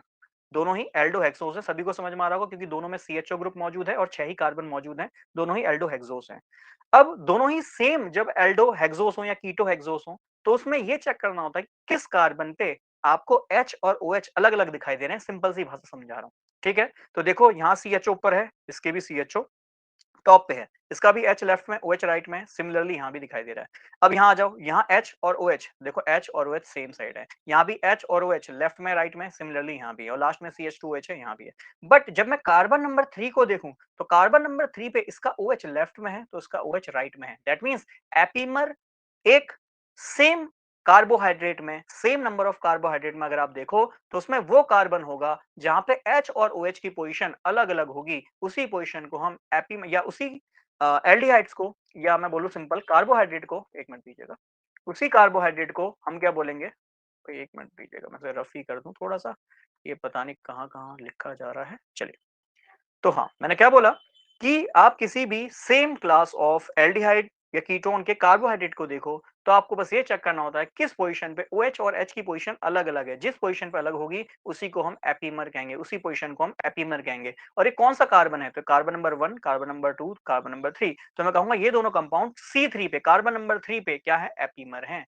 कार्बन नंबर 3 पे क्या है? एपीमर हैं। इतनी बात हमें यहाँ पे ध्यान में रखनी है। तो ये है आउटकम, मैंने कुछ ही बातें समझाई हैं। मैंने शुरू करा था भई कार्बोहाइड्रेट क्या है, वो हमें समझ में आया। हमने पढ़ा डीएल फॉर्म, हमने पढ़ा ग्लूकोज़ का स्ट्रक्चर अच्छे से, फिर हमने ये देखा कि ग्लूकोज़ के सिमिलर अगर कोई आपको कार्बोहाइड्रेट दिखाई दे रहा है, तो क्या वो उसका एपीमर हो सकता है? एपीमर का मतलब वो पोज़ीशन, हालाँकि एक ही पोज़ीशन ऐसी दिखाई देगी, ऐसा नहीं कि 2-3 पोज़ीशन दिखाई दे। तो अगर एक ही पोज़ीशन दिखाई दे रही है, तभी वो एपीमर है, ऐसा नहीं कि एक ओएच यहाँ अलग दिखाई दे रहा है और एक ओएच यहाँ अलग दिखाई दे रहा है। एक ही वो पोज़ीशन होगी, देख लो यहाँ एचओएच सब सेम है, सेम है, सेम है, यहाँ भी सेम है, बट ये स थर्ड वाले कार्बन पे एच और ओएच की पोज़ीशन अलग-अलग है, इसका ओएच लेफ्ट में है, तो इसका राइट में है, इसी पोज़ीशन पे ये एपीमर कहलाए जाएँगे, इसलिए हम कहेंगे ये दोनों आपस में C3 एपीमर हैं।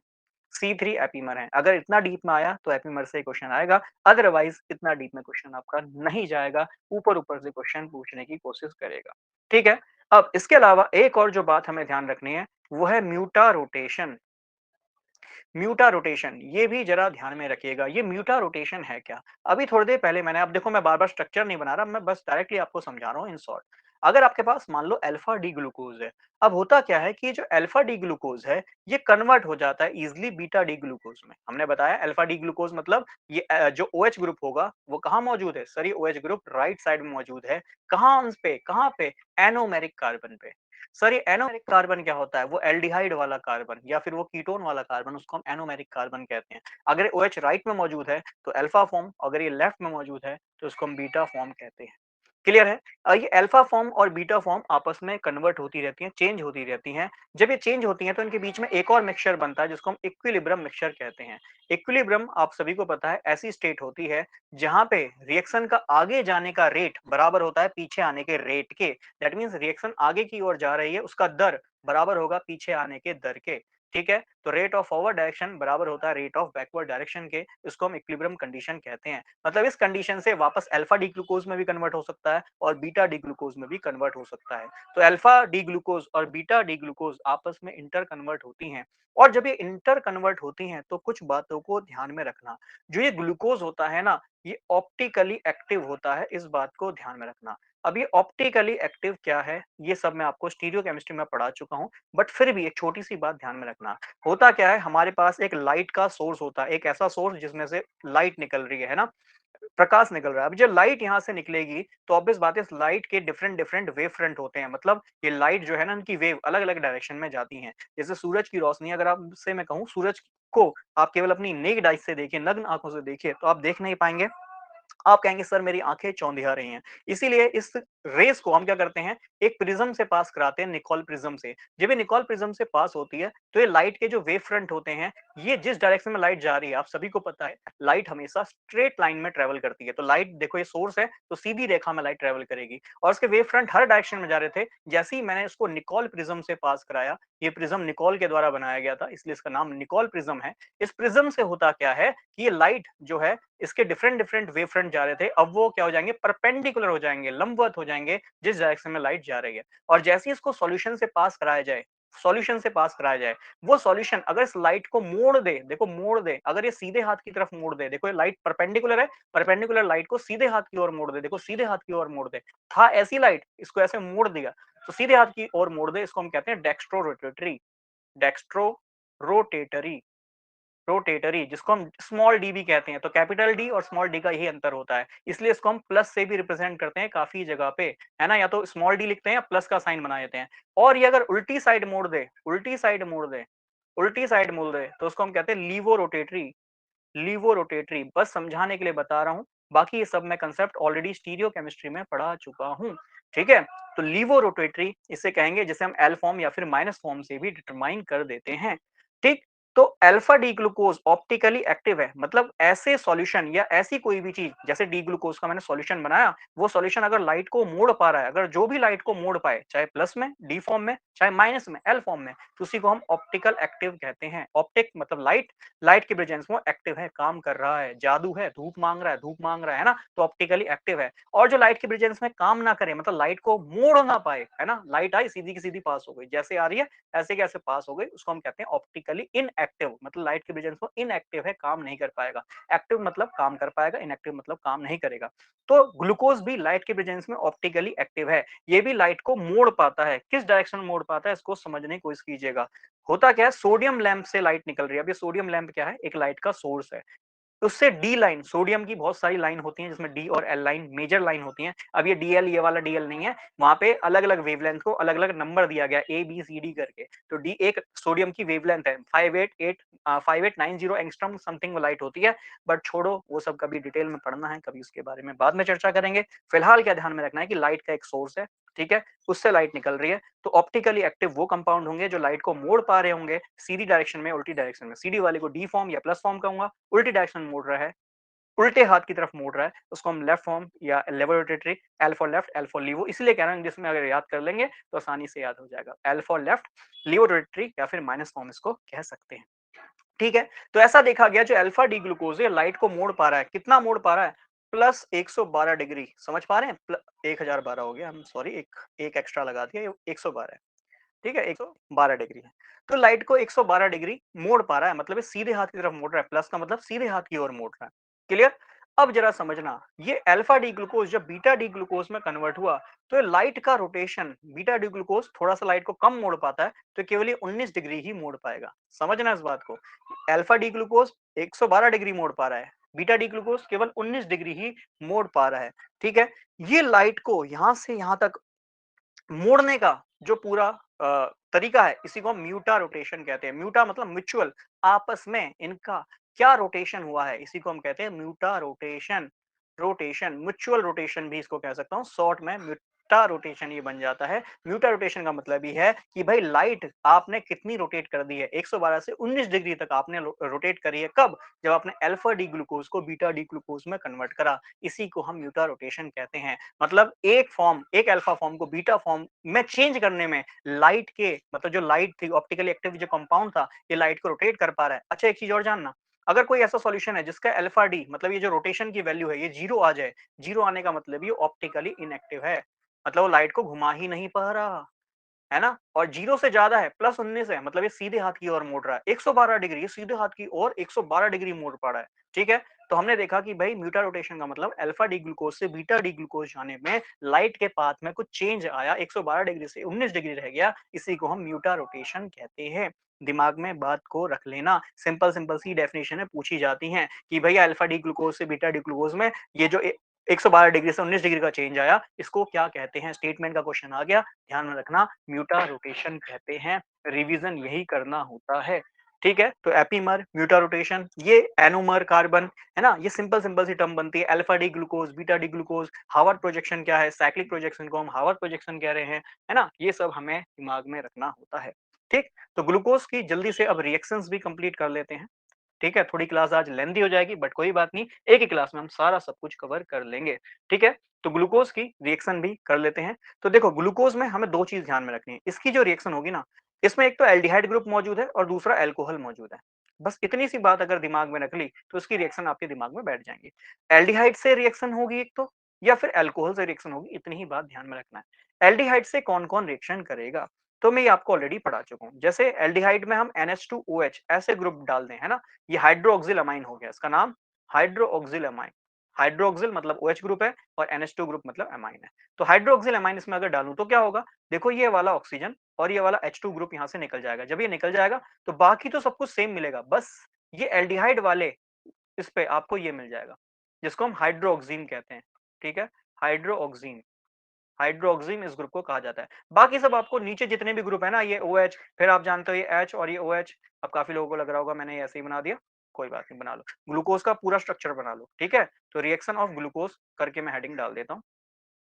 ठीक, तो आप ग्लूकोज का पूरा बना लीजिएगा। बाकी जिनको समझ में आ रहा होगा, मेन बात मैं बता चुका हूँ क्या, कि सर दो ही रिएक्शन मिलेंगी, या तो एल्डिहाइड वाले ग्रुप से या अल्कोहल OH वाले ग्रुप से। तो एल्डिहाइड वाले की पहले मैं जल्दी से रिएक्शन लिख देता हूँ। एक तो NH2OH वाली रिएक्शन हो गई जिसमें हाइड्रोक्सिल अमाइन को जोड़ रहे हैं और हमें हाइड्रोक्साइन एज अ प्रोडक्ट मिल जाता है। इसका नाम अगर लिखना चाहो, जो प्रोडक्ट मिलेगा ग्लूकोज हाइड्रोक्सिम इसका नाम हो जाएगा। ठीक है, बाकी सारी चीजें याद करने की जरूरत नहीं होती है, बार बार पढ़ोगे ना, रिवीजन करोगे तभी याद होगा। अब ऐसा नहीं है कि मैंने कोई स्पेशल रट्टा लगा रखा है, देखो मैं भी भूल जाता हूँ। मैंने इसको पढ़ाने से पहले एक बार सोचा कि एक बार देख लूं एनसीईआरटी को ओपन करके, क्योंकि काफी सारे नेम, हालांकि हाइड्रोक्सिम ऑक्सिम नेम एनसीईआरटी में बहुत कम देखने को मिलते हैं, बट हाँ जब आप ओपन करके देखें चीजों को तो बहुत सारी चीजें अपने आप दिमाग में रिफ्रेश हो जाती है ना। तो ये चीजें बहुत जरूरी होती हैं। फिर याद करो CHO ग्रुप की रिएक्शन HCN से होती है, ये न जाने आपको 2 से 3 बार तो मैं रिवीजन में पढ़ा चुका हूँ, इसको हम एडिशन रिएक्शन कहते हैं। एडिशन रिएक्शन में पढ़ाया भी था कि भाई एससीएन ग्रुप जब सीएचओ पे जुड़ता है तो साइनोहाइड्रिन मिल जाता है, ओएच और सीएन ग्रुप दोनों ही मिल जाएगा। ये वाला डबल बॉन्ड ओ हट जाएगा, इससे एच जुड़ जाएगा और सीएन भी जुड़ जाएगा। बाकी तो आपको नीचे सब ऐसे ही मिलेंगे, ओएच एच है ना, बाकी तो आप बना ही लेंगे। तो ये मिल जाता है ग्लूकोज साइनोहाइड्रिन, ठीक है, ग्लूकोज, ये यू है, ग्लूकोज साइनोहाइड्रिन, ठीक।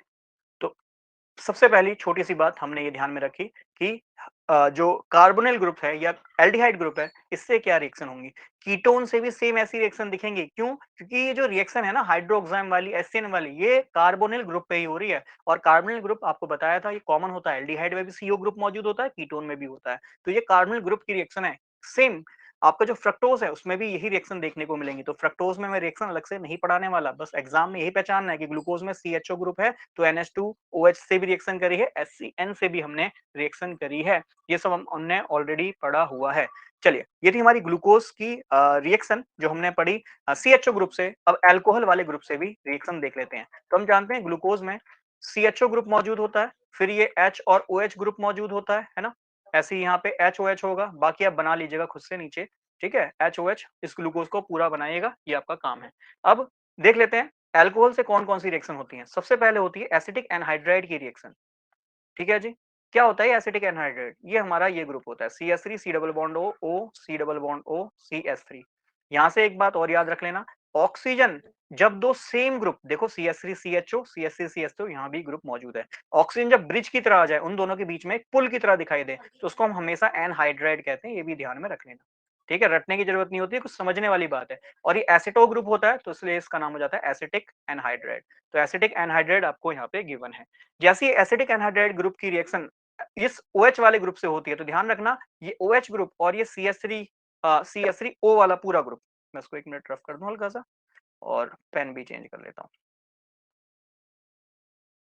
ठीक है। तो आपको ध्यान रखना है OH और ये पूरा ग्रुप यहां से निकल जाएगा। सिमिलरली आप यहाँ पे इसके 5 मॉलिक्यूल लोगे, वाई क्योंकि ग्लूकोज में भी 5 OH मौजूद हैं। सर ग्लूकोज में भी 5 OH मौजूद हैं, एक एल्डिहाइड और बाकी पांचों कार्बन पे OH ग्रुप मौजूद हैं। तो पांचों कार्बन पे सेम ये कहानी होगी, आप रिपीट करेंगे इसे स्वयं से। तो मैं आपको प्रोडक्ट बता देता हूँ, जितने भी OH हैं उसकी जगह पे कौन सा ग्रुप आ जाएगा, जितने भी OH है, ठीक है। एक मिनट दीजिएगा, आज थोड़ी सी ये दिक्कत हो गई है क्योंकि यहाँ पे जैसे ही मैं देखो पेन टैब चला रहा हूँ तो या तो ये मतलब आगे पीछे करने वाले से, अब पेन या इरेजर चूज करने वाले से क्या हो रहा है कि दिक्कत उसकी जगह सेलेक्ट नहीं हो रहा है, या तो ये जूम हो जा रहा है, जूम इन जूम आउट ऐसे करके हो जा रहा है। खैर कोई बात नहीं, छोड़ो। ये है H और आपने देखा ये OH पूरा इस ग्रुप के साथ चला गया, CH3 C double bond O और यहाँ से H आ गया, मतलब एसिटिक एसिड आ गया। क्या होता है CH3 C double bond O OH, क्या होता है इथेनोइक एसिड, एसिटिक एसिड होता है, विनेगर सिरका होता है। तो ऐसे ये 5 जुड़ेंगे तो 5 मोल एसिटिक एसिड के निकल जाएंगे और यहाँ पे क्या मिलेगा, यहाँ पे आपको O और देखो ये O के साथ ये CH3CO ग्रुप लगा हुआ मिल जाएगा, ठीक है। ये ऐसा ग्रुप मिल जाएगा। देखो आगे भी इधर OH ग्रुप मौजूद है ना, तो O C double bond O ऐसे CH3 मिल जाएगा। ऐसे यहाँ भी OH मौजूद है ना, तो H O C double bond O CH3 मिल जाएगा, ठीक है। तो देखो मैं इसका प्रोडक्ट बना ही देता हूँ, तो O C double bond O CH3। काफी बच्चों को इसमें कंफ्यूजन हो रही होगी, इसलिए मैं पूरा ही बना देता हूँ। ये देखो यहाँ भी OH ग्रुप मौजूद था, तो CO CH3 कितने मॉलिक्यूल यहाँ से मिलेंगे, 5 मॉलिक्यूल, तो इसलिए 5 एसिटिक एसिड भी मिले हैं, ठीक है। तो ये आपको क्या मिला, ये मिला सर ग्लूकोज एसीटेट, है ना। ग्लूकोज एसीटेट यहाँ पे आपको मिल गया। बहुत सिंपल सी रिएक्शन है, बहुत सिंपल सी बात है। अब आगे इसी ग्लूकोज की रिएक्शन अगर मैं ब्रोमीन से करा दूं, Br2 से करा दूं, अच्छा ये जो रिएक्शन है ये किसकी रिएक्शन है, Br2 वाली। ये Br2 वाली रिएक्शन भी आपकी एल्डिहाइड ग्रुप की है, ठीक है। ये OH की नहीं है, OH की एक ही रिएक्शन ध्यान में रखनी है, एल्डिहाइड की है। Br2 ग्रुप डालने पे होता क्या है, ऑक्सीडेशन हो जाता है, ऑक्सीडेशन हो जाता है। और आप सभी को पता है जब एल्डिहाइड ग्रुप का CHO ग्रुप का ऑक्सीडेशन होता है तो कार्बोक्सिलिक एसिड मिलता है, और ये आपको मैं सब पढ़ा चुका हूँ रिएजेंट में। और मैंने देखा है रिएजेंट काफी कम बच्चों ने देखा है, सारी वीडियोस देख रहे हैं रिएजेंट वाला छोड़ दिया है, पता नहीं क्यों छोड़ा, शायद आता होगा, ठीक है। आता है तो इतनी बात आपको पता ही है, रिएजेंट्स में मैंने पढ़ाया हुआ है, ठीक है। रिएजेंट्स में क्या पढ़ाया हुआ है कि जब भी आपके पास ग्लूकोज है या कोई भी एल्डिहाइड ग्रुप है, एल्डिहाइड ग्रुप का ऑक्सीकरण करते हैं तो कार्बोक्सिलिक एसिड मिल जाता है। इसका नाम क्या हो जाता है, ग्लूकोनिक एसिड हो जाएगा, ग्लूकोनिक एसिड हो जाएगा। और यदि इसमें आप कंसंट्रेटेड HNO3 मिलाएं तो ये मिलाने पर होता क्या है कि ये बहुत ही स्ट्रॉन्ग ऑक्सीडेशन, आपको पता है HNO3 बहुत ज्यादा अच्छा स्ट्रॉन्ग ऑक्सीडाइजिंग एजेंट होता है ना? बहुत ही प्रबल ऑक्सीकरण एजेंट होता है। तो इसीलिए क्या करता है, ऊपर वाले CHO ग्रुप को और यह CH2 ग्रुप को दोनों को ही ऑक्सीडाइज कर देता है और आपको देखो ऐसा मिल जाएगा COOH ऊपर भी मिल जाएगा, फिर ये आप नीचे सारी सीरीज बना लेना, ठीक है? मैं ऐसे करके लिख देता हूँ। HOH कितनी बार है? ये 4 बार है, तो 4 बार लिख देता हूँ और फिर लास्ट में जो CH2OH है, ये भी COOH में कन्वर्ट हो जाएगा, ठीक है? तो ऊपर की तरफ भी COH मिल जाएगा, नीचे की तरफ भी COOH कार्बोक्सिलिक मिल जाएगा, ये चीज आपको ध्यान में रखनी है। और इसका जो नेम होता है, ये होता है सैकेरिक एसिड। सैकेरिक एसिड यह इसका नेम होता है, ठीक है?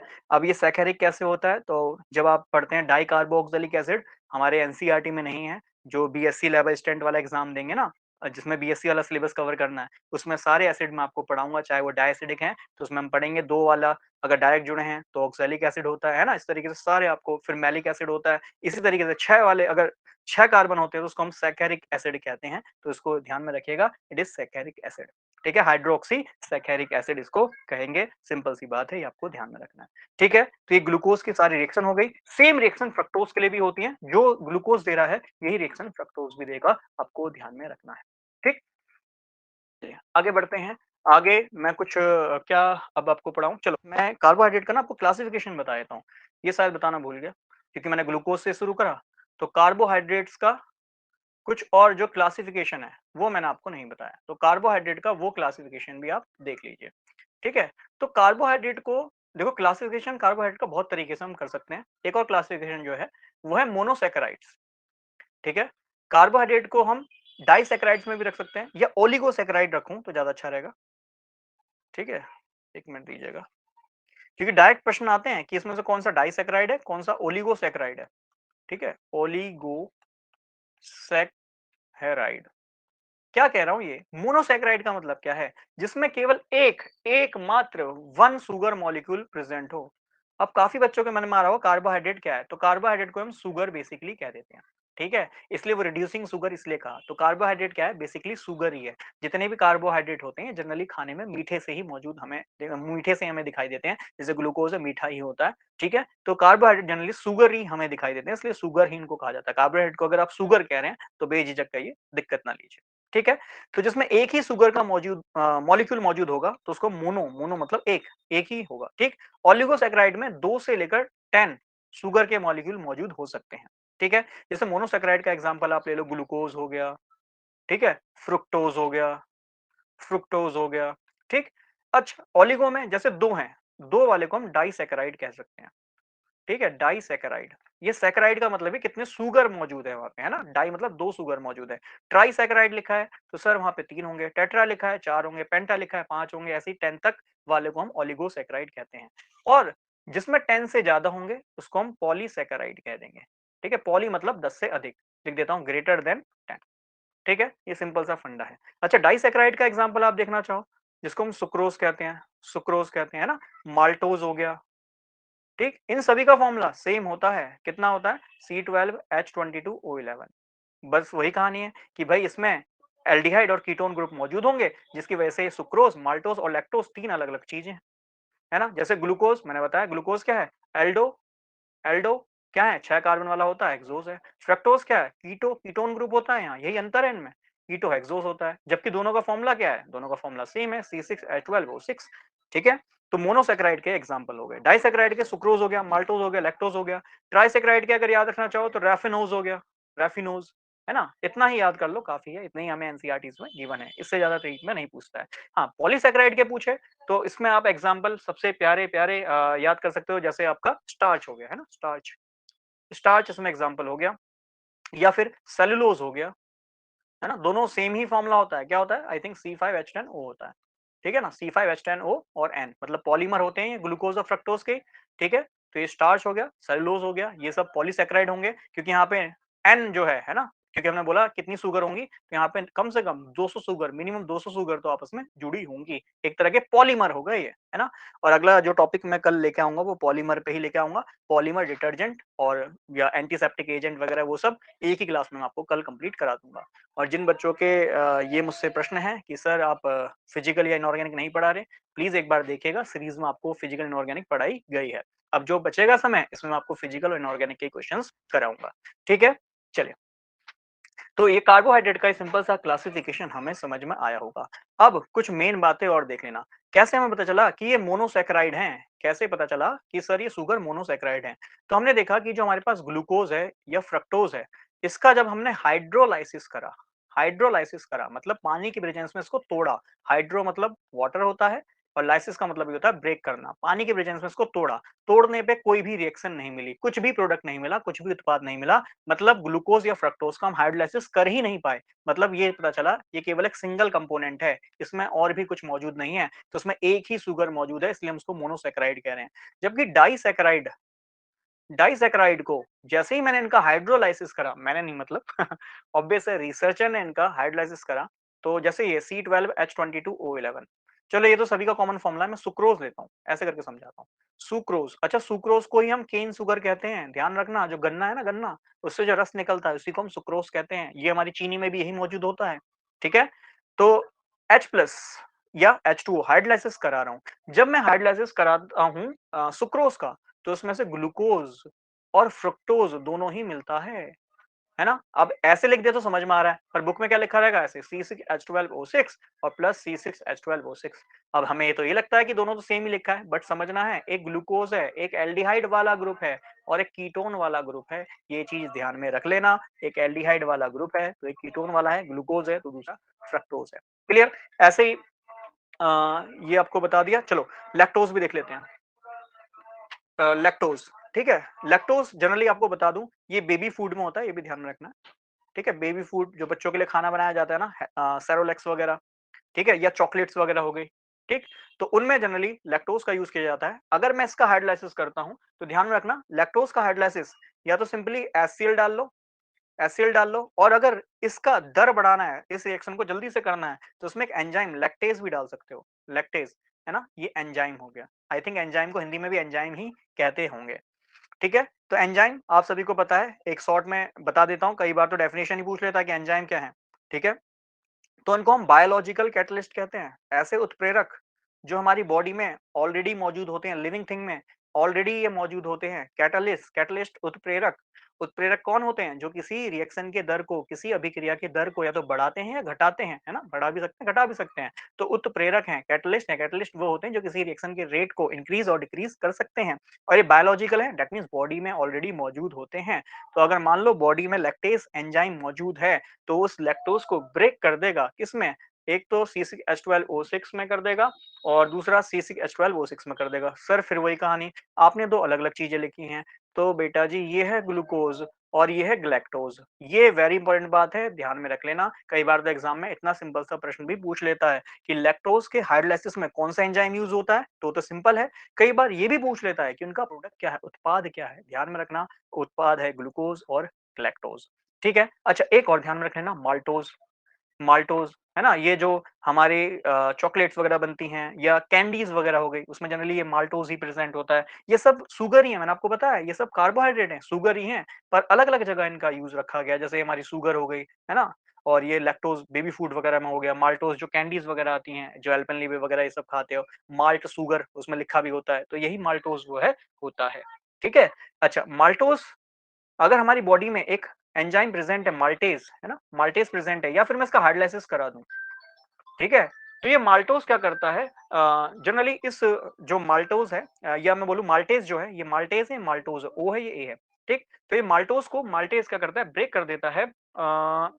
ये आई थिंक ग्लूकोज, हाँ ग्लूकोज में कन्वर्ट करता है। एक मिनट रुक जाएगा, मैं से क्रॉस चेक, चलो आप ये से एक बार क्रॉस चेक करना, ठीक है, नहीं तो मुझे गूगल ओपन करना पड़ेगा। एक बार क्रॉस चेक कर लेना, मुझे लगता है इसका आउटकम ग्लूकोज ही आएगा, ठीक है। मैं इसको एक बार कल और क्लियर कर दूंगा अगर आपके दिमाग में ना आए, ठीक है। गूगल इसको एक बार जरूर कर लेना, मुझे लगता है ग्लूकोज ही देता है, 100% ग्लूकोज ही देता है, ठीक है। बाकी ये ग्लूकोज फ्रक्टोज देता है, ग्लूकोज इलेक्ट्रो, हाँ ये 100% ग्लूकोज ही देता है, ठीक है। तो इसका जो फाइनल आउटकम है वो 100% ग्लूकोज ही आपको मिलेगा। एक बार क्रॉस चेक और कर लेना, मेरे हिसाब से तो यही बनेगा, क्योंकि मैंने ऐसे ही याद किया हुआ है कि सुक्रोज जो है वो ग्लूकोज फ्रक्टोज देता है, फिर अगला वाला ग्लूकोज ग्लैक्टोज देता है, और माल्टोज तो 100% ग्लूकोज ही देता है, ठीक है। चलिए, तो इतनी बात आपको सभी को समझ में आई होगी, ठीक। चलिए अब आते हैं जल्दी से, फ्रक्टोज भी आपको समझा देता हूँ। ठीक, तो हमने ये तो देख ही लिया कि भाई अगर हमें फ्रक्टोज और ग्लूकोज दोनों चाहिए तो मैं कौन सा शुगर लूंगा? सर मैं सुक्रोज लूंगा, चीनी लूंगा। चीनी से मुझे ग्लूकोज और फ्रक्टोज दोनों ही मिलता है। अब जरा समझते हैं कि फ्रक्टोज और ग्लूकोज में, जब से मैं कह रहा हूं कि फ्रक्टोज और ग्लूकोज दोनों का फॉर्मूला ही सेम है, C6H12O6 है। अंतर क्या है? अंतर ये है कि सर ये कीटो है, कीटो हेक्सोस है, मतलब इसमें 6 कार्बन है और कीटोन ग्रुप मौजूद है। और आप सभी को पता है कीटोन ये वाला ग्रुप होता है जिसके दोनों साइड ग्रुप होते हैं। ठीक है, इसके बाद मैं इसमें ग्रुप लगा देता हूँ। इसका भी सेम थर्ड वाला यहाँ OH, यहाँ H, यहाँ ठीक है, बाकी सारे OH जैसे ग्लूकोज में बनाए थे वैसे ही बनाना है बस। ये चीज आपको ध्यान में रखनी है, थर्ड वाला यहाँ भी चेंज होता है। ठीक है, अब आपको सभी को समझ में आ रहा है कि सेकंड लास्ट वाला OH सर राइट साइड में है, राइट वाला है, तो इसका नाम हो जाएगा डी फ्रक्टोज। क्या नाम हो जाएगा सर? डी फ्रक्टोज हो जाएगा। अगर मैं एल फ्रक्टोज बनाना चाहूँ, जल्दी से एक बार बना देता हूँ, तो ये हो गया CH2OH। एल फॉर्म बनाना है तो ये डबल बॉन्ड O, यहाँ पे ये आ जाएगा H, यहाँ आ जाएगा OH, यहाँ पे आ जाएगा OH और यहाँ पे आ जाएगा H और यहाँ पे आ जाएगा OH और यहाँ पे आ जाएगा H और ये CH2OH आपको लास्ट में दिखाई देगा। अब ये सेकंड लास्ट वाला OH लेफ्ट में है तो सर इसका नाम एल फ्रक्टोज हो जाएगा। ठीक है, अब आगे समझना। सर चलो इसको अगले पन्ने पे बता देता हूँ एक बार फिर से स्ट्रक्चर बना के। ठीक है, ये है CH2OH। चलो जल्दी से देखो, ये है डबल बॉन्ड O। ठीक है, ये है हमारा चलो HOH और ये है हमारा OH और H। ठीक है, और ये है हमारा OH और H और ये CH2OH। बताओ डी है एल फॉर्म, आप देख रहे हो OH सर लेफ्ट में है तो ये एल फ्रक्टोज हो गया। फ्रक्टोज क्यों है? क्योंकि सर यहाँ पे कीटोन ग्रुप मौजूद है। साफ साफ हमें समझ में आ रहा है। ठीक है, अब ये OH अगर अटैक करे कहाँ पे? इस वाले कार्बन पे। जिस कार्बन पे अटैक होता है उसी को हम एनोमेरिक कहते हैं। या फिर सिंपल याद करने का तरीका क्या देखा था कि एनोमेरिक कार्बन वो है जहां पे हमारा कार्बोनिल ग्रुप मौजूद है ना, कार्बोनिल ग्रुप मौजूद है, इसी को हम एनोमेरिक कार्बन कह रहे हैं।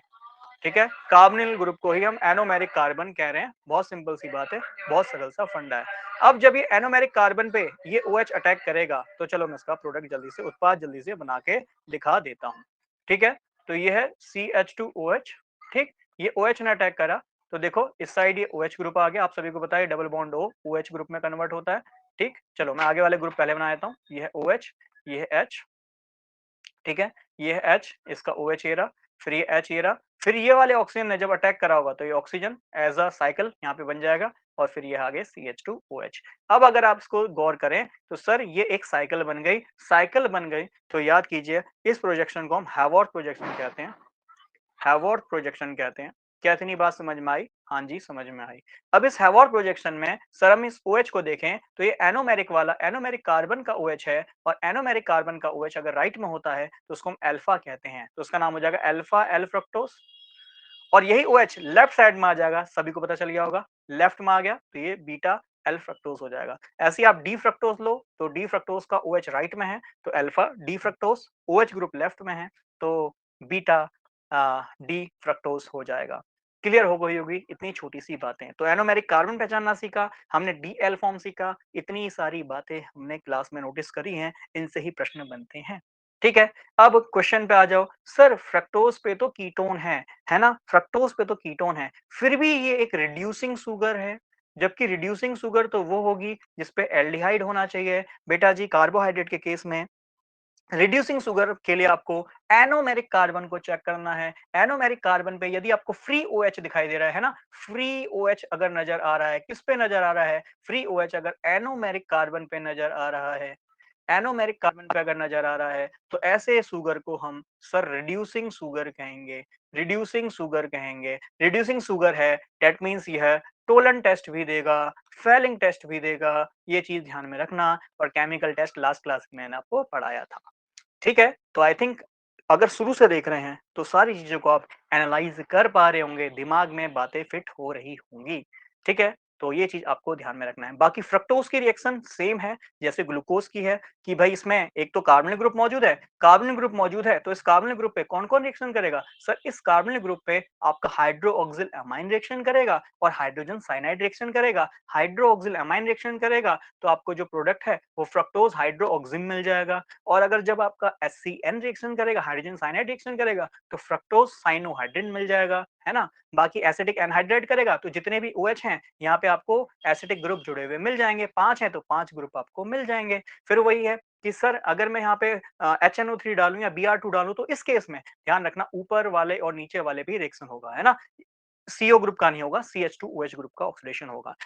Br2 की प्रेजेंस में केवल इसका होगा और HNO3 की प्रेजेंस में दोनों का ही हो जाएगा। ये चीज़ आपको ध्यान में रखनी है, ठीक है? अच्छा, अब एक और बात, हमने क्या-क्या सीखा? हमने सीखा सर हमारे पास फ्रक्टोज़ है, फ्रक्टोज़ एक कीटो हेक्सोस है और इसके बाद जो बात हमें ध्यान में रखनी है कि सर ये जो रिंग बना रहा है, अच्छा कितने मेंबर की रिंग बना रहा है? ये भी जल्दी से गिन लेते हैं। बिल्कुल, गिनते हैं सर, गिनो। ये है sir carbon number 1, carbon number 2, carbon number 3, carbon number 4 और इस रिंग में एक ऑक्सीजन भी दिखाई दे रहा है। ये 5 मेंबर की रिंग बना रहा है ना? तो ये 5 मेंबर की रिंग बना रहा है, इतनी बात हमें समझ में आ गई। ठीक है? तो एक 5 मेंबर की ऐसे 5 मेंबर की रिंग बना रहा है और इस 5 मेंबर की रिंग को हम फ्यूरेनोस कहते हैं, फ्यूरेनोस, है ना? फ्यूरान जैसा दिख रहा है, हेटेरोसाइक्लिक कंपाउंड आपको पढ़ाया जाएगा, उसमें बताया जाएगा फ्यूरान जैसा देखो फ्यूरान ऐसे होता है ऐसे, इस पे ऐसे डबल बॉन्ड दिखाई देता है, ठीक है? बट यहाँ डबल बॉन्ड नहीं है, उसके जैसा रिसेंबल हो रहा है, उसके जैसा दिखाई दे रहा है, इसलिए इसको हम फ्यूरेनोस रिंग कहते हैं। तो जो उसका हार्वर्ड प्रोजेक्शन है, उसमें कैसा रिंग दिखाई दे रहा है? 5 मेंबर का रिंग दिखाई दे रहा है, जिसको हम फ्यूरेनोस रिंग कहते हैं। तो fructose, F for fructose, F for furanose ऐसे करके भी इसको याद में रख सकते हैं, ठीक है? चलिए, आगे कुछ बातों को हमें ध्यान में रखना है। फ्रक्टोज के लिए मैंने लगभग आपको सारी बातें बता दी, अल्फा फॉर्म क्या है, डी बीटा फॉर्म क्या है, इन सबको मैंने आपको अच्छे से समझा दिया है। अब जो मैं आपको टॉपिक पढ़ाता हूँ, चलो मैं इन्वर्जन ऑफ शुगर पढ़ा देता हूँ, ये भी रह गया, ठीक है? Inversion of sugar, inversion of sugar, ठीक है? देखो डेफिनेशन तो नहीं पूछेगा, इसीलिए मैं कह रहा हूँ कांसेप्ट को याद करो, 2 से 3 बार रिवीजन करो, जो आपको बता रहा हूँ, चाहे तो उसको एक बार एनसीईआरटी में पढ़ लो, है ना? एनसीईआरटी में पढ़ोगे तब भी कुछ बातें आपके दिमाग में बैठने लगेंगी, ठीक है? चलिए, समझो, आपके पास सुक्रोज, आपने पढ़ा सुक्रोज एक ऐसी चीनी है, ठीक है? सुक्रोज एक ऐसी चीनी है, अच्छा इसमें मैं HCl डाल दूँ, अच्छा सुक्रोज में कौन सा एंजाइम डलता है, ये भी ध्यान में रखना, इन्वर्टेज, इन्वर्टेज वो एंजाइम है जो सुक्रोज को कन्वर्ट करता है ग्लूकोज ग्लूकोज तथा फ्रुक्टोज में। ये बहुत अच्छी बात है, इंपॉर्टेंट बात है, ध्यान में रखना। हमने पढ़ा ही है सुक्रोज का हाइड्रोलाइसिस होने पे, है ना, HCl और H2O डालने पे, या फिर मैंने ऐसे भी लिखा था देखो H प्लस H2O एक ही बात है, हाइड्रोलाइसिस कर दो या रिएक्शन के रेट को बढ़ाने के इन्वर्टेज डाल दो, ठीक है? या सिंपली इन्वर्टेज की प्रेजेंस में भी ये देखने को मिलता है। तो हमें समझना है कि जो सुक्रोज है ना, ये जो सुक्रोज होता है, आप सभी को पता है सुक्रोज क्या है? C12H22O11। अच्छा एग्जाम में केन शुगर आ गया तो भी कंफ्यूज मत होना, सुक्रोज को ही हम केन शुगर कहते हैं, ये भी ध्यान कर लेना, ठीक है? तो जो हमारा सुक्रोज है, केन शुगर है, इसकी जो खास बात यह है कि सुक्रोज जो होता है ये डिक्स्ट्रो रोटेटरी होता है, ठीक है? डेक्स्ट्रो रोटेटरी, ठीक है? डेक्स्ट्रोरेटरी का मतलब क्या है कि जो लाइट आ रही थी ना, ये जो लाइट आ रही थी, ये लाइट आ रही थी, इस लाइट को राइट की ओर, सीधे हाथ की ओर मोड़ देता है, ठीक है? सीधे हाथ की ओर मोड़ता है, तो डेक्स्ट्रोरेटरी को हम प्लस भी कह देते हैं, ठीक है? तो जो हमारा सुक्रोज है, अगर मैं इसका कितना रोटेशन हुआ है ना, जिसको हम स्पेसिफिक रोटेशन, इस साइन का मतलब होता है स्पेसिफिक रोटेशन, स्पेसिफिक रोटेशन इसको कहते हैं, ठीक है? अच्छा यहाँ लिखा नहीं जा रहा, कोई नहीं, आ रहा, स्पेसिफिक रोटेशन, ठीक है? सोडियम डी लाइन में स्पेसिफिक रोटेशन चेक किया जाता है, तो ऐसा देखा जाता है कि सुक्रोज लाइट को सीधे हाथ की ओर 66 डिग्री मोड़ रहा है, इसलिए प्लस का साइन यहाँ पे है, क्लियर? अब जरा समझना है, इसका जो प्रोडक्ट मिला, आउटकम मिला सुक्रोज का, जब हमने हाइड्रोलाइसिस करा तो हमने पढ़ा सर हमें ग्लूकोज और फ्रक्टोज मिलता है। ये जो ग्लूकोज हमें मिलता है, ठीक है, ये डी ग्लूकोज मिलता है। अच्छा ये सुक्रोज जो ले रहा हूँ, ये डी सुक्रोज ही ले रहा हूँ, कैसा सुक्रोज ले रहा हूँ? डी सुक्रोज ले रहा हूँ, ठीक है? तो उसका जो प्रोडक्ट मिलेगा वो डी ग्लूकोज ही मिलेगा और डी फ्रक्टोज ही मिलेगा, ठीक है? डी ग्लूकोज और डी फ्रक्टोसिस का हमें आउटकम मिलेगा, प्रोडक्ट मिलेगा।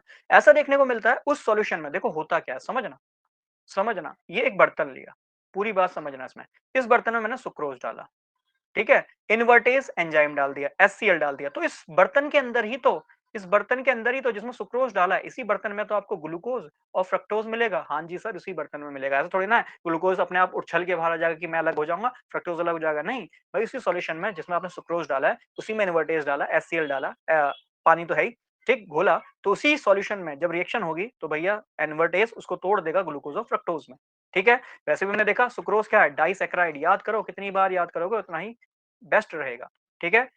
कैसा है ये? सर डाइसैकेराइड है ना? 2 शुगर हैं, एक ग्लूकोज़ है, एक फ्रक्टोज़ है, साफ समझ में आ रहा है? तो 2 में टूट जाएगा, बिल्कुल टूटेगा। दोनों ही अब जब ये डी फॉर्म था तो डी ग्लूकोज़ और डी फ्रक्टोज़ में टूटेगा, बिल्कुल टूटेगा।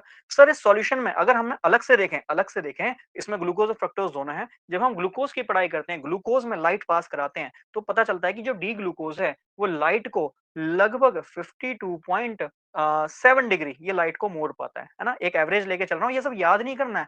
समझना है बात को कि इन्वर्जन ऑफ शुगर क्या कहलाया जाता है।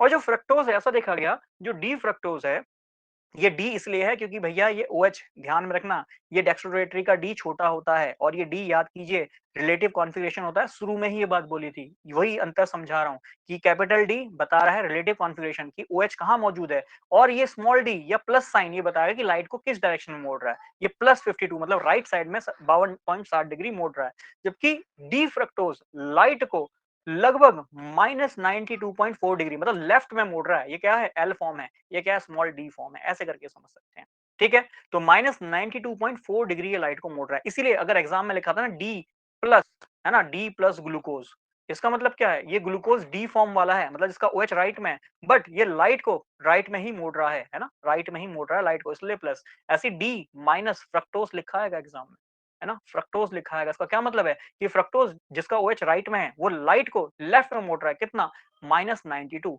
अब जरा एक मेन बात ये नेट चीज आपको इस सॉल्यूशन के अंदर ही मिलनी है 1 मोल सुक्रोज 1 मोल ग्लूकोज 1 मोल फ्रक्टोज देगा मतलब बराबर का ग्लूकोज बराबर का फ्रक्टोज देगा है ना बराबर का ग्लूकोज बराबर का फ्रक्टोज देगा बहुत सिंपल सी बात है जब ये दोनों बराबर मिलेंगे तो देखना नेट लाइट कितनी घूमी ये प्लस में घुमा रहा है ये माइनस में घुमा रहा है लगभग लाइट जो है -40 डिग्री घूम रही है ना भाई लाइट है सॉल्यूशन के दोनों मौजूद हैं लाइट राइट में भी घूमी होगी लेफ्ट में भी घूमी होगी नेट कौन ज्यादा मौजूद है कौन फ्रक्टोज ज्यादा लाइट को लेफ्ट में घुमा रहा है अंतर निकालो दोनों का लगभग -40 डिग्री का आएगा तो नेट जो लाइट निकलेगी वो -40 डिग्री पे निकलेगी -40 डिग्री रोटेट करके निकलेगी माइनस का मतलब एल फॉर्म में मिलेगा तो शुरू में जो सुक्रोज लिया था वो हमने प्लस फॉर्म में लिया था वो लाइट को प्लस में रोटेट कर रहा था और जो प्रोडक्ट मिला उसमें लाइट जो है माइनस में ये डी फॉर्म में मिल रहा है तो प्रोडक्ट में लाइट एल फॉर्म में माइनस में मिल रही है तो बेटा जी ध्यान रखना जब भी कोई ऐसी रिएक्शन हो जिसमें प्लस वाली फॉर्म प्रोडक्ट में माइनस में नेट माइनस में दिखाई दे तो बेटा जी इसको हम इन्वर्जन बोलते हैं इन्वर्जन का मतलब ऑलरेडी पढ़ा चुका हूं SN SN2 में उल्टा दिखना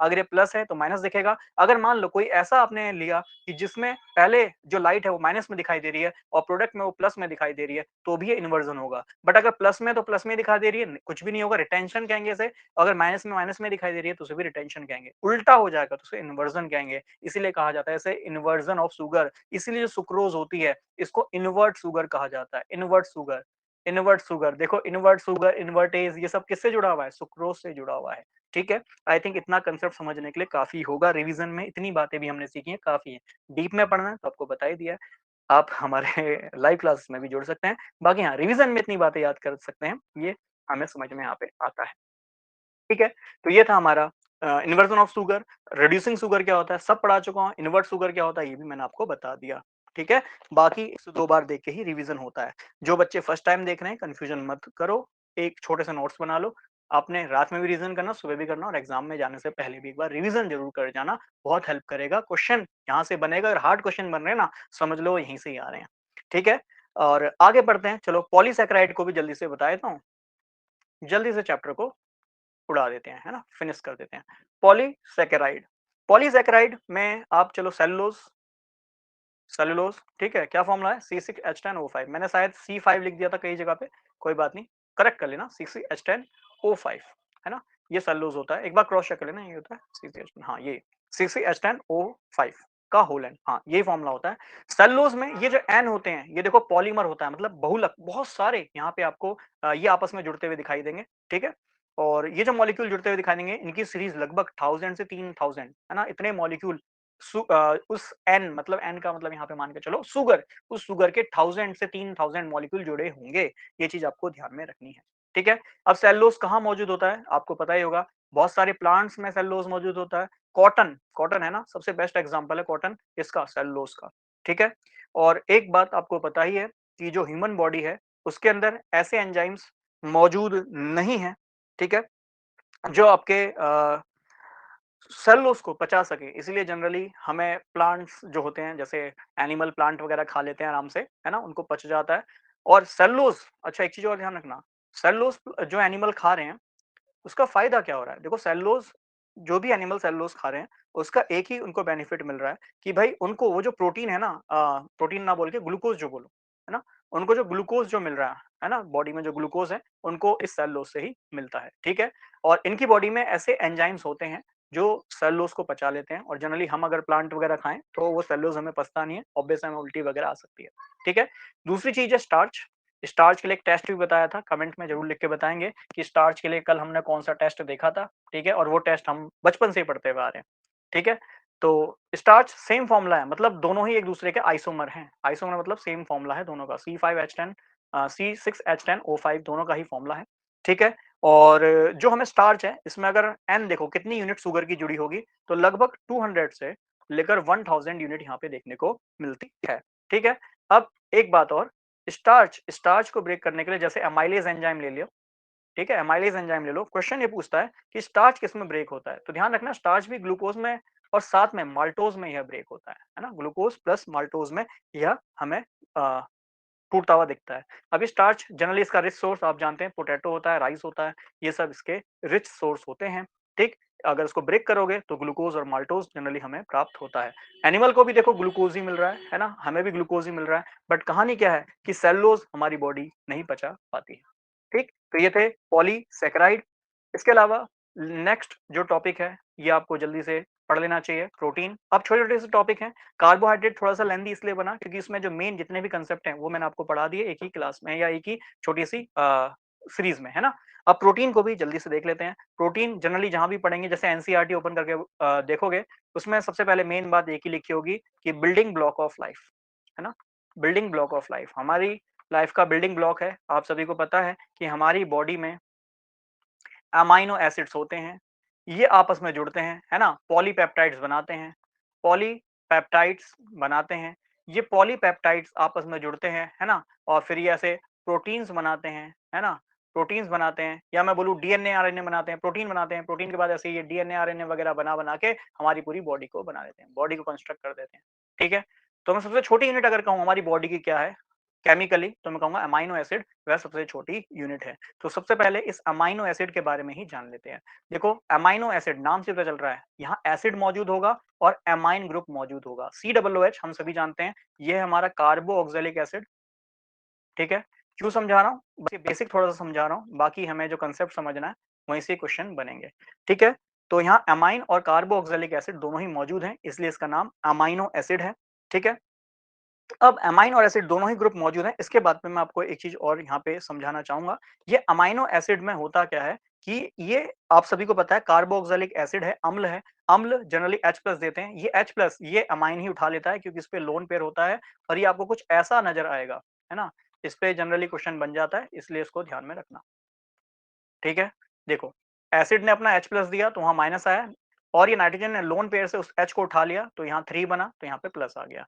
इस आयन को हम ज्विटर आयन कहते हैं। कई बार तो इतना सिंपल सा क्वेश्चन आता है कि बता दो इनमें कौन-सा ज्विटर आयन है या कौन-सा ऐसा अमाइनो एसिड है जो ज्विटर आयन बनाएगा। ऐसे भी प्रश्न पूछ लेता है कई बार तो। ठीक है? तो ज़्विटर आयन क्या है, ये भी मैंने आपको समझा दिया। मेन बात है, इंपॉर्टेंट बात है, इसको ध्यान में रखिएगा, ठीक है? तो अमाइनो एसिड में होता क्या है कि भाई प्रोटॉन का एक्सचेंज हो जाता है, एसिड प्रोटॉन दे देगा, अमाइन प्रोटॉन ले लेगा, जिससे ये ज़्विटर आयन बन जाएगा। आयन क्यों? क्योंकि दोनों पे ही प्लस और माइनस चार्ज है, ठीक है? अब ये ज़्विटर आयन अगर कई बार पूछा जाता है कि भैया क्या होगा इस ज़्विटर आयन को उठा के अगर मैं डाइइलेक्ट्रिक फील्ड में रख दूँ, तो क्या होगा भाई? ये डाइइलेक्ट्रिक फील्ड की तरफ खींचा चला जाएगा, माइनस वाला प्लस की ओर खींच रहा होगा, प्लस वाला माइनस की ओर खींच रहा होगा। इसी पे कांसेप्ट आता है आइसोइलेक्ट्रॉनिक पॉइंट का या आइसोइलेक्ट्रिक पॉइंट का। जनरली आइसोइलेक्ट्रिक पॉइंट इस एग्जाम में नहीं पूछा जाएगा। अगर पूछा भी गया है तो ध्यान में रखना वहाँ पे आपको अलग-अलग पीएच दे के रखेगा, है ना? पीएच दे के रखेगा। मान लीजिए 2 पीएच तक का ही पूछेगा। 2 पीएच अगर दिए हुए हैं तो दोनों का ही एवरेज कर देना, है ना? और एवरेज कर देना आप सभी को पता है, अगर पीएच 7 आता है तो वो न्यूट्रल होता है और जिनको एवरेज औसत भी नहीं पता, तो मैं बता देता हूँ, मान लो एक पीएच आपको 5 दिया है, दूसरा आपको 7 दिया है, तो 5 और 7 का औसत निकाल लेना, 5 + 7 बाकी ये कांसेप्ट पूरा डीप में अलग पढ़ाने का अलग से है ना? मुझे पता है काफ़ी लोग इस पे भी कमेंट कर देंगे, जो नेगेटिव लोग होते हैं वो यही कमेंट करते हैं।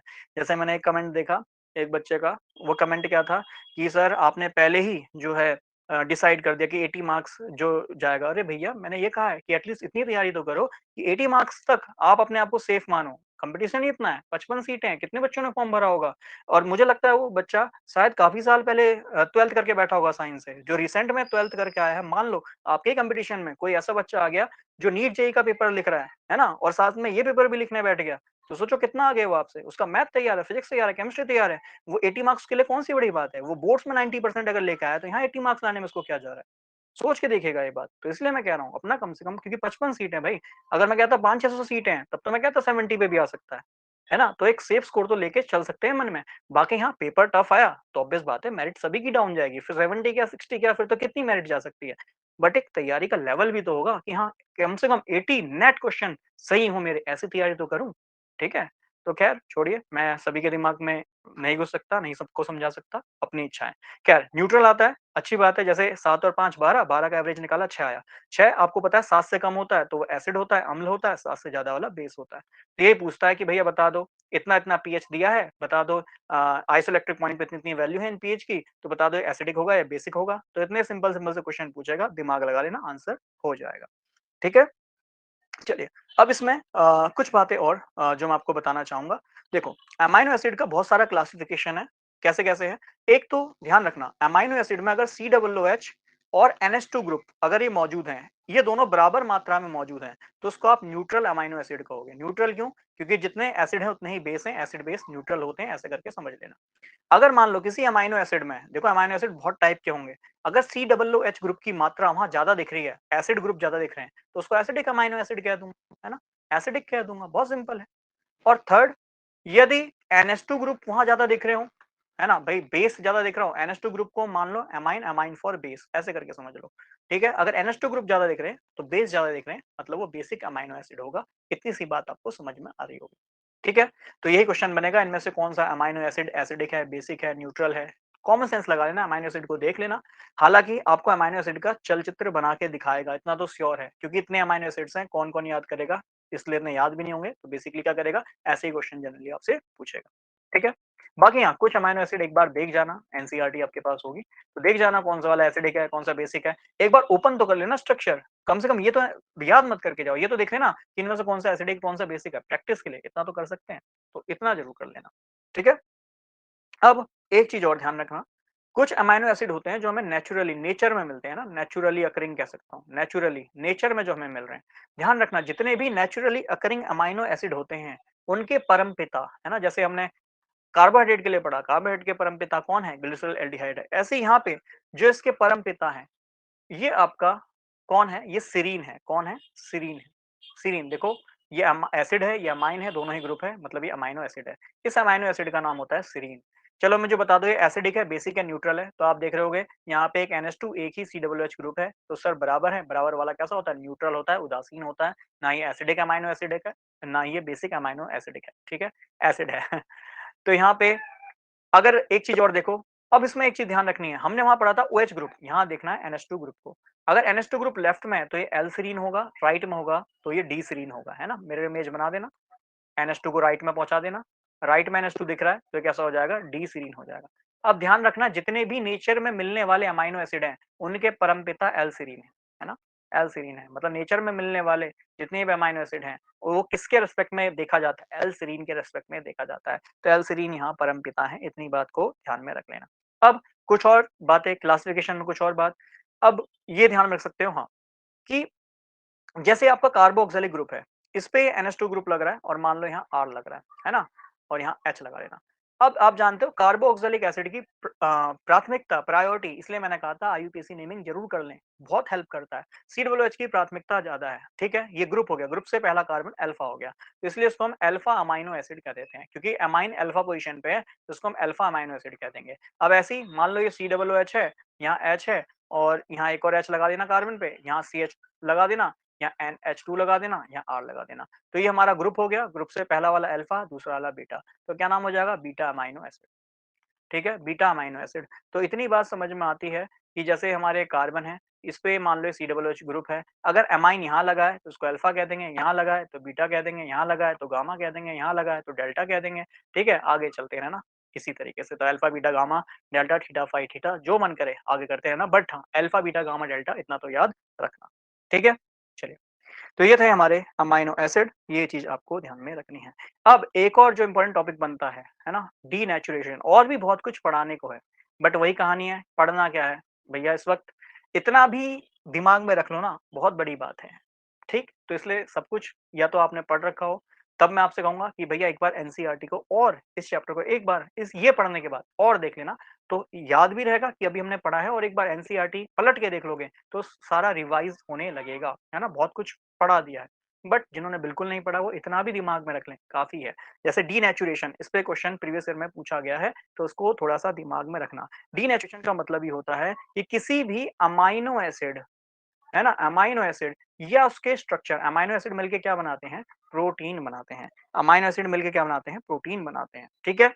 ये प्रोटीन के अगर स्ट्रक्चर में कोई भी चेंज आ जाए, स्ट्रक्चर में या फिर उसकी शेप में, है ना? स्ट्रक्चर कह लो, शेप कह लो या स्टेबिलिटी कह लो, स्टेबिलिटी कह लो, ठीक है? इसमें कोई भी चेंज आ जाए, इनमें कोई भी चेंज आ जाए, उसी चेंज को होने को हम डीनेचुरेशन बोलते हैं। डीनेचुरेशन का मतलब ये है कि किसी भी अमाइनो एसिड या उससे बनने वाले प्रोटीन के स्ट्रक्चर में, ढांचे में, उसके शेप में या स्टेबिलिटी में, उसके स्थायीपन में कोई भी चेंज आ जाए, है ना? अमाइनो एसिड की या प्रोटीन की स्ट्रक्चर ही चेंज हो जाए, शेप ही चेंज हो जाए, स्टेबिलिटी उसकी कम हो जाए, उसी को हम कहते हैं डीनेचुरेशन। अब डीनेचुरेशन किस-किस पे डिपेंड करता है? टेम्परेचर पे। ध्यान में रखना, टेम्परेचर पे। जैसे फॉर एग्जांपल अंडा है, एग है, एग जब आप बॉयल नहीं करते हो, तो आप देखते हो उसके अंदर का यॉक, है ना? वो जो सारा कंपोनेंट होता है वो अलग होता है। जैसे ही आप टेम्परेचर चेंज करते हो, तो उसका पूरा स्ट्रक्चर चेंज होता है, वो लिक्विड वो लिक्विड सॉलिड में कन्वर्ट हो जाता है, ठीक है? तो टेम्परेचर बहुत प्रभाव डालता है। दूसरा पीएच, है ना? पीएच आप जानते हैं, पर हाइड्रोजन, जिसको हम पॉइंट हाइड्रोजन भी कहते हैं। तो पीएच से भी बहुत सारा चेंज हमें देखने को मिलता है, ठीक? तीसरा है मेटल, कई बार मेटल के प्रेजेंस में भी ये चेंज देखने को मिलता है और ऐसा ही प्रश्न मिलता है कि डीनेचुरेशन कहाँ-कहाँ, किसकी वजह से देखने को मिल सकता है? टेम्परेचर, पीएच, मेटल, तीनों की वजह से देखने को मिल सकता है। एग्जांपल के तौर पे मैंने अंडे वाला एग्जांपल ले लिया, चाहे आप कर्डलिंग ऑफ मिल्क कह दो, है ना? जो कर्ड बनाते हो, curdling of milk, curdling of milk, जो मिल्क से दही जमाते हो, उसमें भी सेम कहानी होती है। क्या होती है कि भैया मिल्क में होता है लैक्टोज़, है ना? और मिल्क के अंदर एक बैक्टीरिया होता है, इसको हम लैक्टोबैसिलस कहते हैं। और ये लैक्टोबैसिलस इस लैक्टोज को लैक्टिक एसिड में कन्वर्ट कर देता है और जो दूध है वो गाढ़ा हो जाता है ना। ये सारी बहुत सारी बातें जो हम देखते हैं, मिल्किंग वो भी सेम डीनेचुरेशन ऑफ प्रोटीन का एग्जांपल है, ठीक? तो इन चीजों को हमें यहाँ पे ध्यान में रखना है। चलिए, इसमें अच्छा एक चीज और, अमाइनो एसिड कैसे प्रोटीन बनाते हैं ये भी चलो समझ लेते हैं। तो जैसे फॉर एग्जाम्पल मैं एक अमाइनो एसिड ले लेता हूँ, ठीक है? ये CH, चलो यहाँ मैं ले लेता हूँ COOH, यहाँ ले लेता हूँ, चलो NH2 है तो NHH करके लिख रहा हूँ, NH2 ही है, ठीक? चलो ये दूसरा वाला C डबल बॉन्ड O और इसका OH, ठीक है? ये हो गया CH, ठीक? और इस पे चलो NH2 लिख देता हूँ और ये R लिख देता हूँ, R डैश लिख देता हूँ, चलो, ठीक? अब यहाँ से होता क्या है, ये एक H और ये एक OH आपस में मिलके जुड़ जाते हैं, ठीक है? आपस में मिलके जुड़ते हैं तो यहाँ से निकल जाता है जल, H2O। तो ये मिल जाएगा RCH, ये हो गया COOH, अच्छा ये हो गया NH, ठीक है? आगे C डबल बॉन्ड O और यहाँ CH, यहाँ NH2 और यहाँ हो गया R, ठीक? तो ये जो NHCO बॉन्ड बना, इसको हम कहते हैं पेप्टाइड लिंकेज। क्या कहते हैं? Peptide linkage. इतनी बातें हमें ध्यान में रखनी है, ठीक है? अगर ये लिंकेज एक ही है तो उसको मोनोपेप्टाइड कहेंगे, दो हैं तो डाइपेप्टाइड, तीन होंगी तो ट्राइपेप्टाइड इसको कह देंगे, ठीक है? तो इसीलिए आपको ध्यान में रखना है कितने अमाइनो एसिड आपस में जुड़े हैं। अगर जैसे फॉर एग्जांपल ऐसे लिखा है ALA एलानिन, ग्लाइसिन, ठीक है? VAL वैलिन, ठीक है? तीन आपके ये अमाइनो एसिड हैं, ठीक है? वैलिन हो गया, ग्लाइसिन हो गया, एलानिन हो गया, तीन अमाइनो एसिड हैं। बताओ इनके बीच में कितनी पेप्टाइड लिंकेज होंगी? तो एक इन दोनों के बीच में होगी, एक इन दोनों के बीच में होगी, तो यहाँ पे 2 पेप्टाइड लिंकेज होगी, ये डाइपेप्टाइड होगा, है ना? तीन है अमाइनो एसिड, एलानिन अलग है, ग्लाइसिन अलग है, वैलिन अलग है, बट ध्यान में रखना इनके बीच में दो ही ऐसी आपको लिंकेज दिखाई देंगी, एक इसके बीच में, एक इसके बीच में। क्यों? क्योंकि सर जब दो अलग-अलग अमाइनो एसिड जुड़ते हैं तो उनके बीच में एक पेप्टाइड लिंकेज मिलती है, तो यहाँ पे 3 अमाइनो एसिड जुड़ेंगे तो उससे कम आपको पेप्टाइड लिंकेज मिलेगी, मतलब 2 पेप्टाइड लिंकेज मिलेगी, मतलब ये डाइपेप्टाइड है। इतनी बात आपको ध्यान में रखनी है, ठीक है? तो ये ओवरऑल बातें हैं जो आपको अमाइनो एसिड्स के लिए ध्यान में रखनी होती है, ठीक है? बाकी थोड़ा बहुत एंजाइम्स के बारे में आपको बता ही चुका हूँ, एंजाइम के बारे में कि बायोलॉजिकल कैटलिस्ट होते हैं, ठीक? अच्छा एक चीज़ और ज़रा ध्यान में रखना, जैसे यहाँ पे 2 अमाइनो एसिड आपस में जुड़े, वाटर मॉलिक्यूल निकला, इस लिंकेज को हमने पेप्टाइड लिंकेज कहा। एक चीज़ और ध्यान कर लेना, जो मुझे याद आया, ग्लाइकोसाइडिक लिंकेज का, ग्लाइकोसाइडिक लिंकेज, ये भी अगर ऐसा कोई बात अगर देखने को मिल गई, तो ग्लाइकोसाइडिक लिंकेज क्या होता है? जैसे फॉर एग्जांपल हमने देखा सुक्रोज़, है ना? सुक्रोज़ किससे मिलके बना है? ग्लूकोज़ मतलब किससे मिलके बना है? इसको ब्रेक करते हैं तो हमें पता चलता है ये ग्लूकोज़ और फ्रक्टोज़ से मिलके बना है ना? मतलब 2 शुगर से मिलके बना है, इसलिए डाइसैकेराइड है। तो ग्लूकोज़ और फ्रक्टोज़ से मिलके बना है। तो अगर मैं देखूँ ग्लूकोज़ 6 मेंबर वाला होता है, जो मेन बात बता रहा हूँ बस वो यहाँ पे आप ध्यान में रखना। तो ग्लूकोज़ का कार्बन नंबर 1 एनोमेरिक कार्बन जुड़ा होता है, ठीक है ना? ये एनोमेरिक 1 कार्बन नंबर 1 जुड़ा होता है। कार्बन नंबर 4 ऑफ फ्रक्टोज़, ठीक है? मैंने कार्बन ज़्यादा बना दिया क्योंकि फ्रक्टोज़ में 5 ही कार्बन होते हैं, याद होगा अभी थोड़ी देर पहले ही बताया था कि ग्लूकोज़, ठीक है, एक कार्बन को मैं कमी कर देता हूँ कि ग्लूकोज जनरली पायरेनोज होता है और फ्रक्टोज फ्यूरेनोज होता है, ठीक है? तो उसको मैं जो बनाऊं, एक मिनट दीजिएगा, ठीक है, ये हो गया। तो इसका कार्बन नंबर ये हो गया 1 2 3 4। अच्छा, इससे जोड़ना है, मैंने एक उससे जोड़ दिया, कोई बात नहीं, ठीक है। देखो रेगुलर रिवीजन का यही फायदा होता है। अब मेरे को कार्बन यहाँ पे जोड़ने में टाइम लग रहा है ना? अगर मैं भी प्रॉपर रिवाइज करता तो शायद कार्बन जोड़ने में मुझे समस्या नहीं होती। चलो अब सही जुड़ा होगा, ठीक है। आप जानते हो ये पायरेनोज रिंग है, 6 मेंबर की रिंग है। तो पायरेनोज रिंग मतलब ये ग्लूकोज है, ठीक है। और ये 5 मेंबर की रिंग है, मतलब ये फ्रक्टोज है। इतनी बात समझ में आई। और ग्लूकोज और फ्रक्टोज एक साथ जुड़े हुए दिख रहे हैं, मतलब ये सुक्रोज है। ये सुक्रोज का स्ट्रक्चर बना है। तो होता क्या है कि ग्लूकोज का कार्बन नंबर 1 जुड़ा होता है फ्रक्टोज के कार्बन नंबर 4 से, ठीक है। अब वो कैसे जुड़ा होता है? वो जुड़ा होता है ऑक्सीजन वाले बॉन्ड से। कैसे जुड़ा होता है समझना। कार्बन नंबर 1 पे ऐसे OH ग्रुप मौजूद होता है। कार्बन नंबर 4 जो फ्रक्टोज का है, इस पे भी ऐसे OH ग्रुप मौजूद होगा। यहाँ से निकल जाता है जल, जैसे वहां से जल निकला है, देखो जरा, है ना? यहाँ से भी जल निकला था H और OH, यहाँ से भी सेम जल निकल जाता है। और आप देखोगे एक ऑक्सीजन बचा और ये बॉन्ड बचा, तो एक ऑक्सीजन बचता है, ऊपर एक बॉन्ड नीचे एक बॉन्ड। तो ऑक्सीजन जहाँ पे आप देखोगे दो अलग अलग सुगर, जैसे आपने यहाँ देखा, ये वाली सुगर हमारी, एक मिनट दीजिएगा, ये वाली सुगर हमारी ग्लूकोज है, ठीक है, और ये वाली शुगर हमारी फ्रुक्टोज है, ठीक है।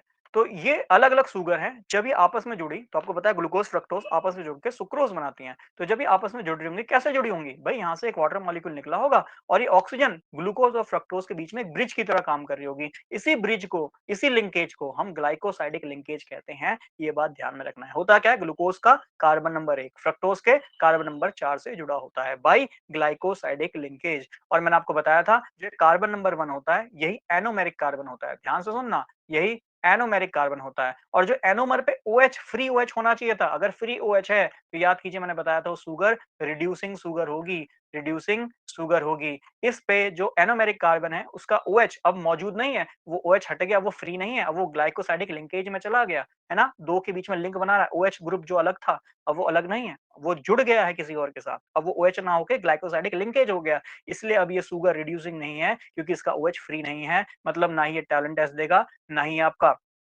फेलिंग टेस्ट देगा। इसलिए सुक्रोज ना ही टोलन टेस्ट देता है, ना ही ये फेलिंग टेस्ट देता है। ये चीज आपको ध्यान में रखनी है, ये टेस्ट नहीं देगा। क्या कारण है? क्योंकि इसका एनोमेरिक OH फ्री नहीं है। वो OH ने क्या कर लिया? दगा कर लिया, लिंकेज बना लिया, ग्लूकोज और फ्रुक्टोज को आपस में जोड़ दिया उस OH ने, है ना? वाटर मॉलिक्यूल निकल गया, वो रिड्यूस नहीं हो सकता, नहीं होगा तो टोलन और फेलिंग टेस्ट नहीं देगा। इसलिए वो ग्लाइकोसाइडिक लिंकेज में अब ज्वाइन हो गया है। तो दो लिंकेज ध्यान में रखनी है, एक तो पेप्टाइड लिंकेज, दूसरा ग्लाइकोसाइडिक लिंकेज। पेप्टाइड लिंकेज हमने देखा कि कैसे अमीनो एसिड आपस में जुड़ते हैं और बड़े-बड़े आपके प्रोटीन बनाते हैं। वो जिस लिंकेज से जुड़ेंगे उसको हम पेप्टाइड लिंकेज कहेंगे। और ग्लाइकोसाइडिक लिंकेज जिसमें आपकी शुगर आपस में जुड़ती है, जिस जिस ऑक्सीजन से वो जुड़ रहा होगा उसी लिंकेज को हम ग्लाइकोसाइडिक लिंकेज कहेंगे। सिंपल सा फंडा हमने देखा, ठीक है? चलिए, तो ये सिंपल सिंपल सी बात है। अब लास्ट टॉपिक, बहुत छोटा सा टॉपिक, जो है न्यूक्लिक एसिड, ठीक है। न्यूक्लिक एसिड, मुझे लगता है थोड़ी सी क्लास लेंदी हो गई होगी, बट सोच के देखें, आपके ही एग्जाम का है, मेरे काम का इतना नहीं है। अब ये ऑब्वियस है, ये ज्यादा आपके काम का ही है, तो इसलिए प्लीज इसको अच्छे से पढ़ें, ठीक है। तो न्यूक्लिक एसिड में जल्दी से मैं आपको टॉपिक पढ़ाता हूँ। सबसे पहले मैं आपको पढ़ाऊंगा यहाँ न्यूक्लियोसाइड, और फिर मैं आपको पढ़ाऊंगा न्यूक्लियोटाइड, ठीक है।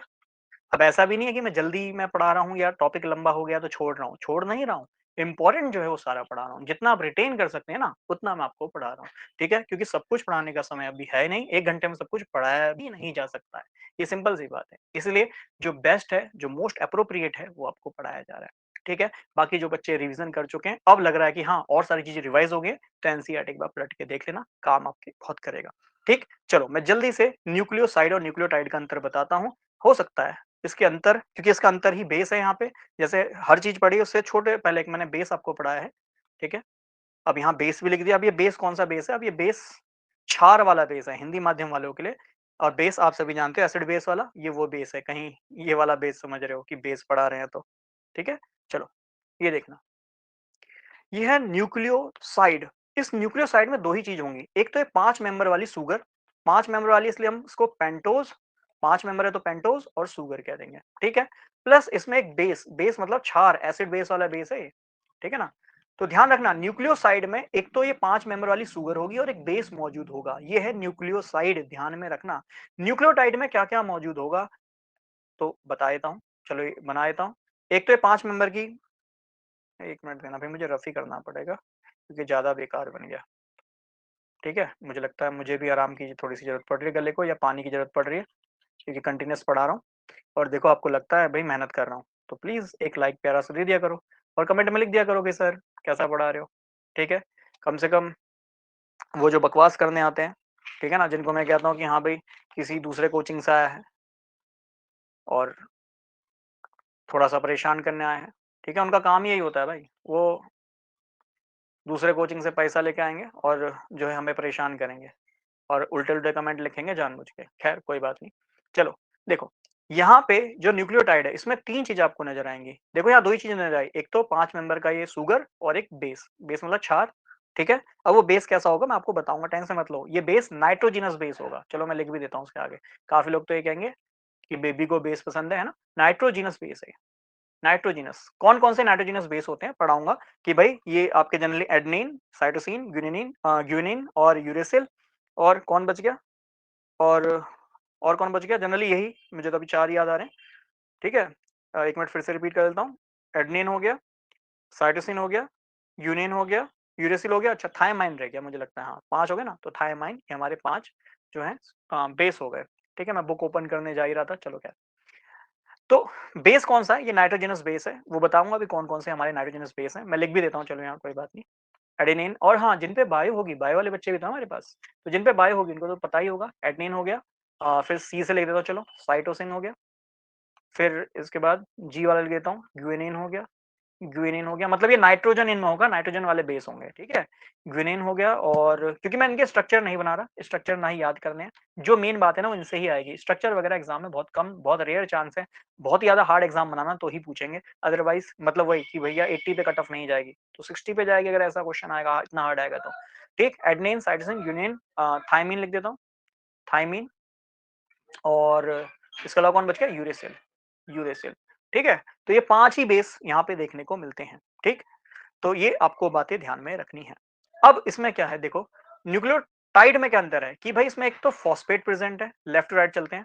एक तो फॉस्फेट, ये फॉस्फेट ग्रुप मौजूद है, प्लस सेम यहाँ 5 मेंबर की पेंटोस शुगर है, पेंटोस शुगर है, पेंटोस शुगर है, और साथ में जैसे यहाँ नाइट्रोजनस बेस है, यहाँ भी नाइट्रोजनस बेस मौजूद है।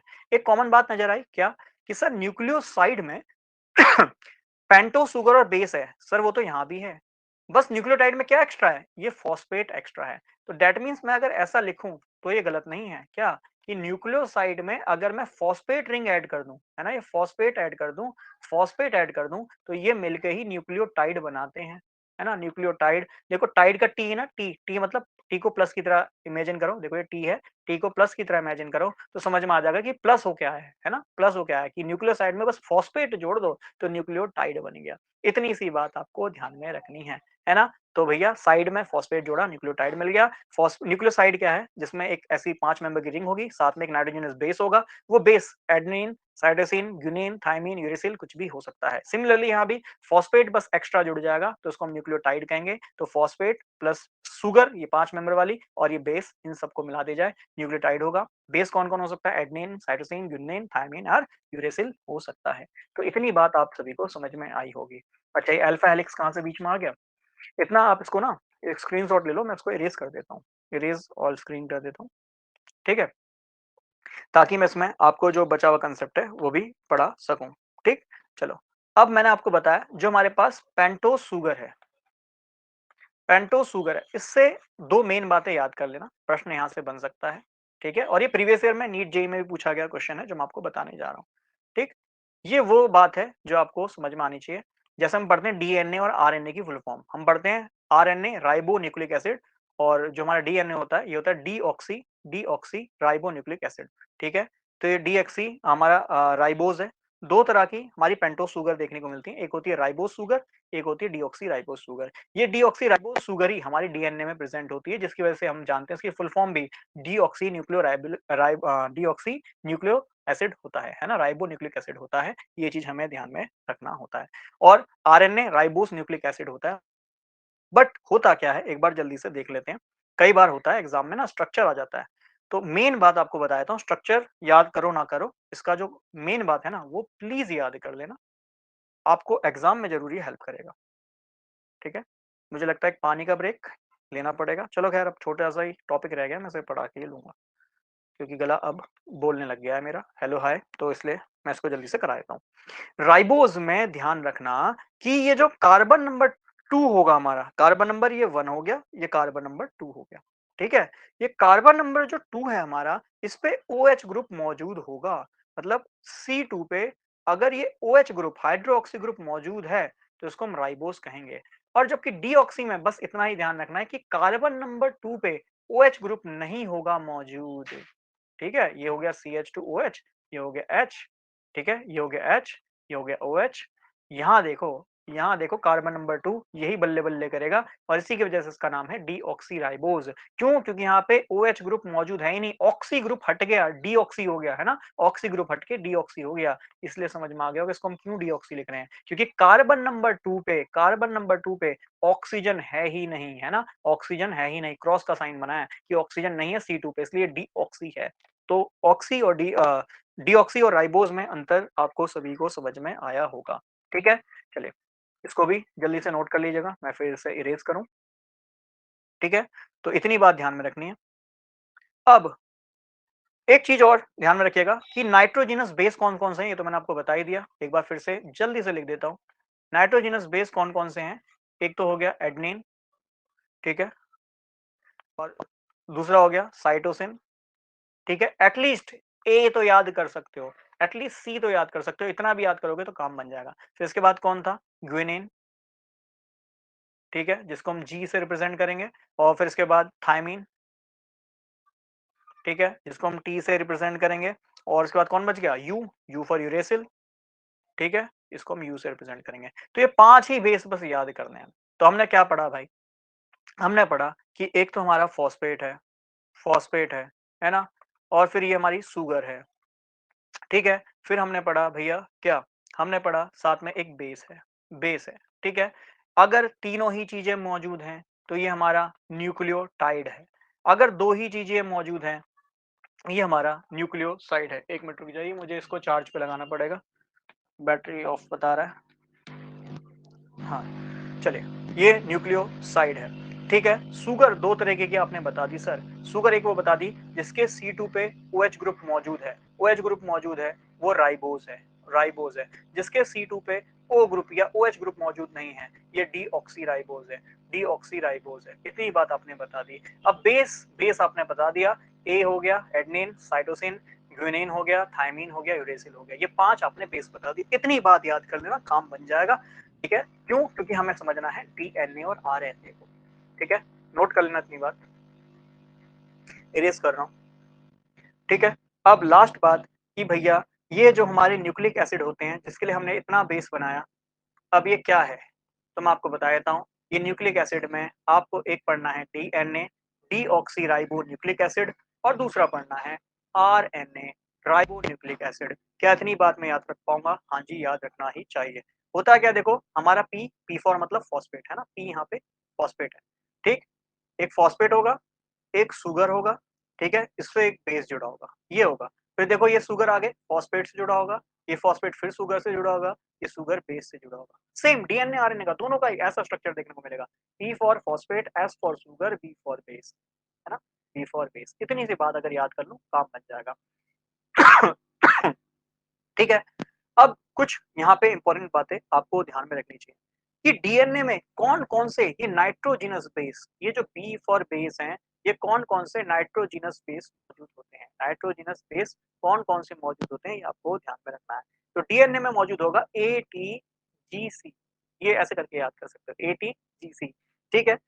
एटीजीसी ये हमारा बेस प्रेजेंट होता है। ये बी कौन-कौन से होंगे डीएनए में, तो एटीजीसी अगर कोई बड़ा सा स्ट्रक्चर बना आ गया, उसमें बेस साफ-साफ दिखाएगा एटीजीसी मौजूद हैं, तो ये कौन-सा स्ट्रक्चर होगा, डीएनए का स्ट्रक्चर होगा, ठीक है। अच्छा, डीएनए के जो स्ट्रक्चर होते हैं, इसको जनरली हम डबल हेलिक्स स्ट्रक्चर कहते हैं, डबल हेलिक्स स्ट्रक्चर। अब ये हेलिक्स का मतलब क्या होता है, जैसे आपने स्प्रिंग देखी है ना, सेम ऐसे, ऐसे, ऐसे, ऐसे, ऐसे। इस स्प्रिंग में एक और स्प्रिंग ऐसे लदी होगी, ठीक है, तो उसको हम डबल हेलिक्स कह देंगे। ये ये ऐसे होंगे, तो ठीक है, एक ये रिंग ऐसे जा रही है, ठीक है, इस पे एक दूसरी रिंग ऐसे ही इसके अंदर बन रही होगी, देखो ऐसे करके, ऐसे, फिर ऐसे, फिर ऐसे, इसको हम डबल हेलिक्स कह देंगे, ठीक है। अब ये रिंग आपस में ऐसे बॉन्ड से जुड़ी होती हैं, ये रिंग आपस में जिस बॉन्ड से जुड़ी होती है उसको हम हाइड्रोजन बॉन्ड कहते हैं। क्यों हाइड्रोजन बॉन्ड बन रहा होगा, तो हमें ध्यान में रखना है कि नाइट्रोजन बेस में नाइट्रोजन मौजूद होता है और कई बार तो OH ग्रुप भी मौजूद होता है, और आपको पता है अगर O और H ग्रुप आ गया, H जहाँ भी आ गया, O आ गया, N आ गया, FON से याद कीजिए, अगर ये इनके बीच में हाइड्रोजन फँसता है, तो वहाँ पे हाइड्रोजन बॉन्ड बनता है। तो ध्यान रखना, ये बहुत प्यारा क्वेश्चन है, बहुत बार रिपीटेड क्वेश्चन है इस तरह के एग्ज़ाम में कि भैया डबल हेलिक्स स्ट्रक्चर में किस तरह का बॉन्ड होता है, हाइड्रोजन बॉन्ड होता है। अभी क्वेश्चन आएगा भी ये, वही क्वेश्चन बार-बार आपको ब्लिंक अभी स्क्रीन पे हो रहा था, ठीक है? डबल हेलिक्स स्ट्रक्चर बनाता है, ये चीज़ ध्यान में रखनी है। अब स्ट्रक्चर में एक ध्यान रखना है, हाइड्रोजन बॉन्ड किन-किन के बीच में बन सकता है, तो ध्यान रखना A के साथ हमेशा T जुड़ेगा और G के साथ हमेशा C जुड़ेगा। क्या कह रहा हूँ? बहुत प्यारी-सी बात कि हाइड्रोजन बॉन्ड कैसे बनेगा? A के साथ हमेशा T जुड़ेगा, तो T के साथ कौन जुड़ेगा? A, G के साथ कौन जुड़ेगा? C, तो C के साथ कौन जुड़ेगा? अ, ठीक है? तो ATGC ऐसे करके याद रखना, वेरी वेरी इंपॉर्टेंट बात है।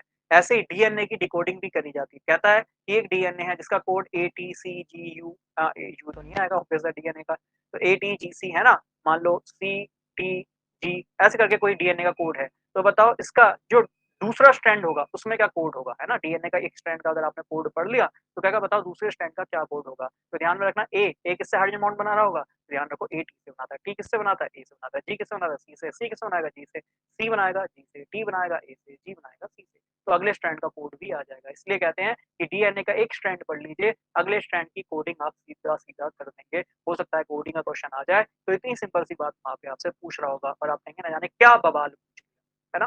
खैर, जल्दी से आरएनए, आरएनए का भी सेम अगर आप देखो तो फॉस्फेट होगा, शुगर होगा, बेस होगा, है ना? वो शुगर फिर आगे फॉस्फेट से कनेक्ट होगी, फिर ये शुगर से कनेक्ट होगा, शुगर बेस से कनेक्ट होगी। सिमिलरली सेम रिपीट स्ट्रक्चर चल रहा होगा। बट जो आरएनए की खास बात है, आरएनए जनरली सिंगल स्ट्रैंडेड होता है, सिंगल स्ट्रैंडेड होता है। और यहाँ से एक और बात ध्यान कर लेना कि भैया जो कोविड जिसने हमें इतना परेशान करा, है ना? कोविड-19, इसकी एक खास बात क्या कि ये हमारा आरएनए सिंगल स्ट्रैंडेड वायरस ही था, है ना? Positive RNA single stranded virus था, ये आपको ध्यान में रखना है। ठीक है? मेजर कंपोनेंट इसका एमआरएनए था, तो मैसेंजर आरएनए वायरस था। ये भी बात आपको यहाँ पे ध्यान में रखनी चाहिए। बाकी देखो डीप में है तो कभी और बात करेंगे ही, ठीक है? अब एक चीज़ और, यहाँ कौन-कौन से जो बेस है, नाइट्रोजनस बेस है, कौन-कौन से मौजूद होंगे? तो ध्यान रखना एटीजी यहाँ भी मौजूद होगा, बट यहाँ सी की जगह यू मौजूद होगा, ये चीज़ आप ध्यान में रखिएगा। तो वहाँ है एटीजीसी, यहाँ एटीजीयू, याद करने का तरीका है, बहुत सिंपल है, बहुत सरल है।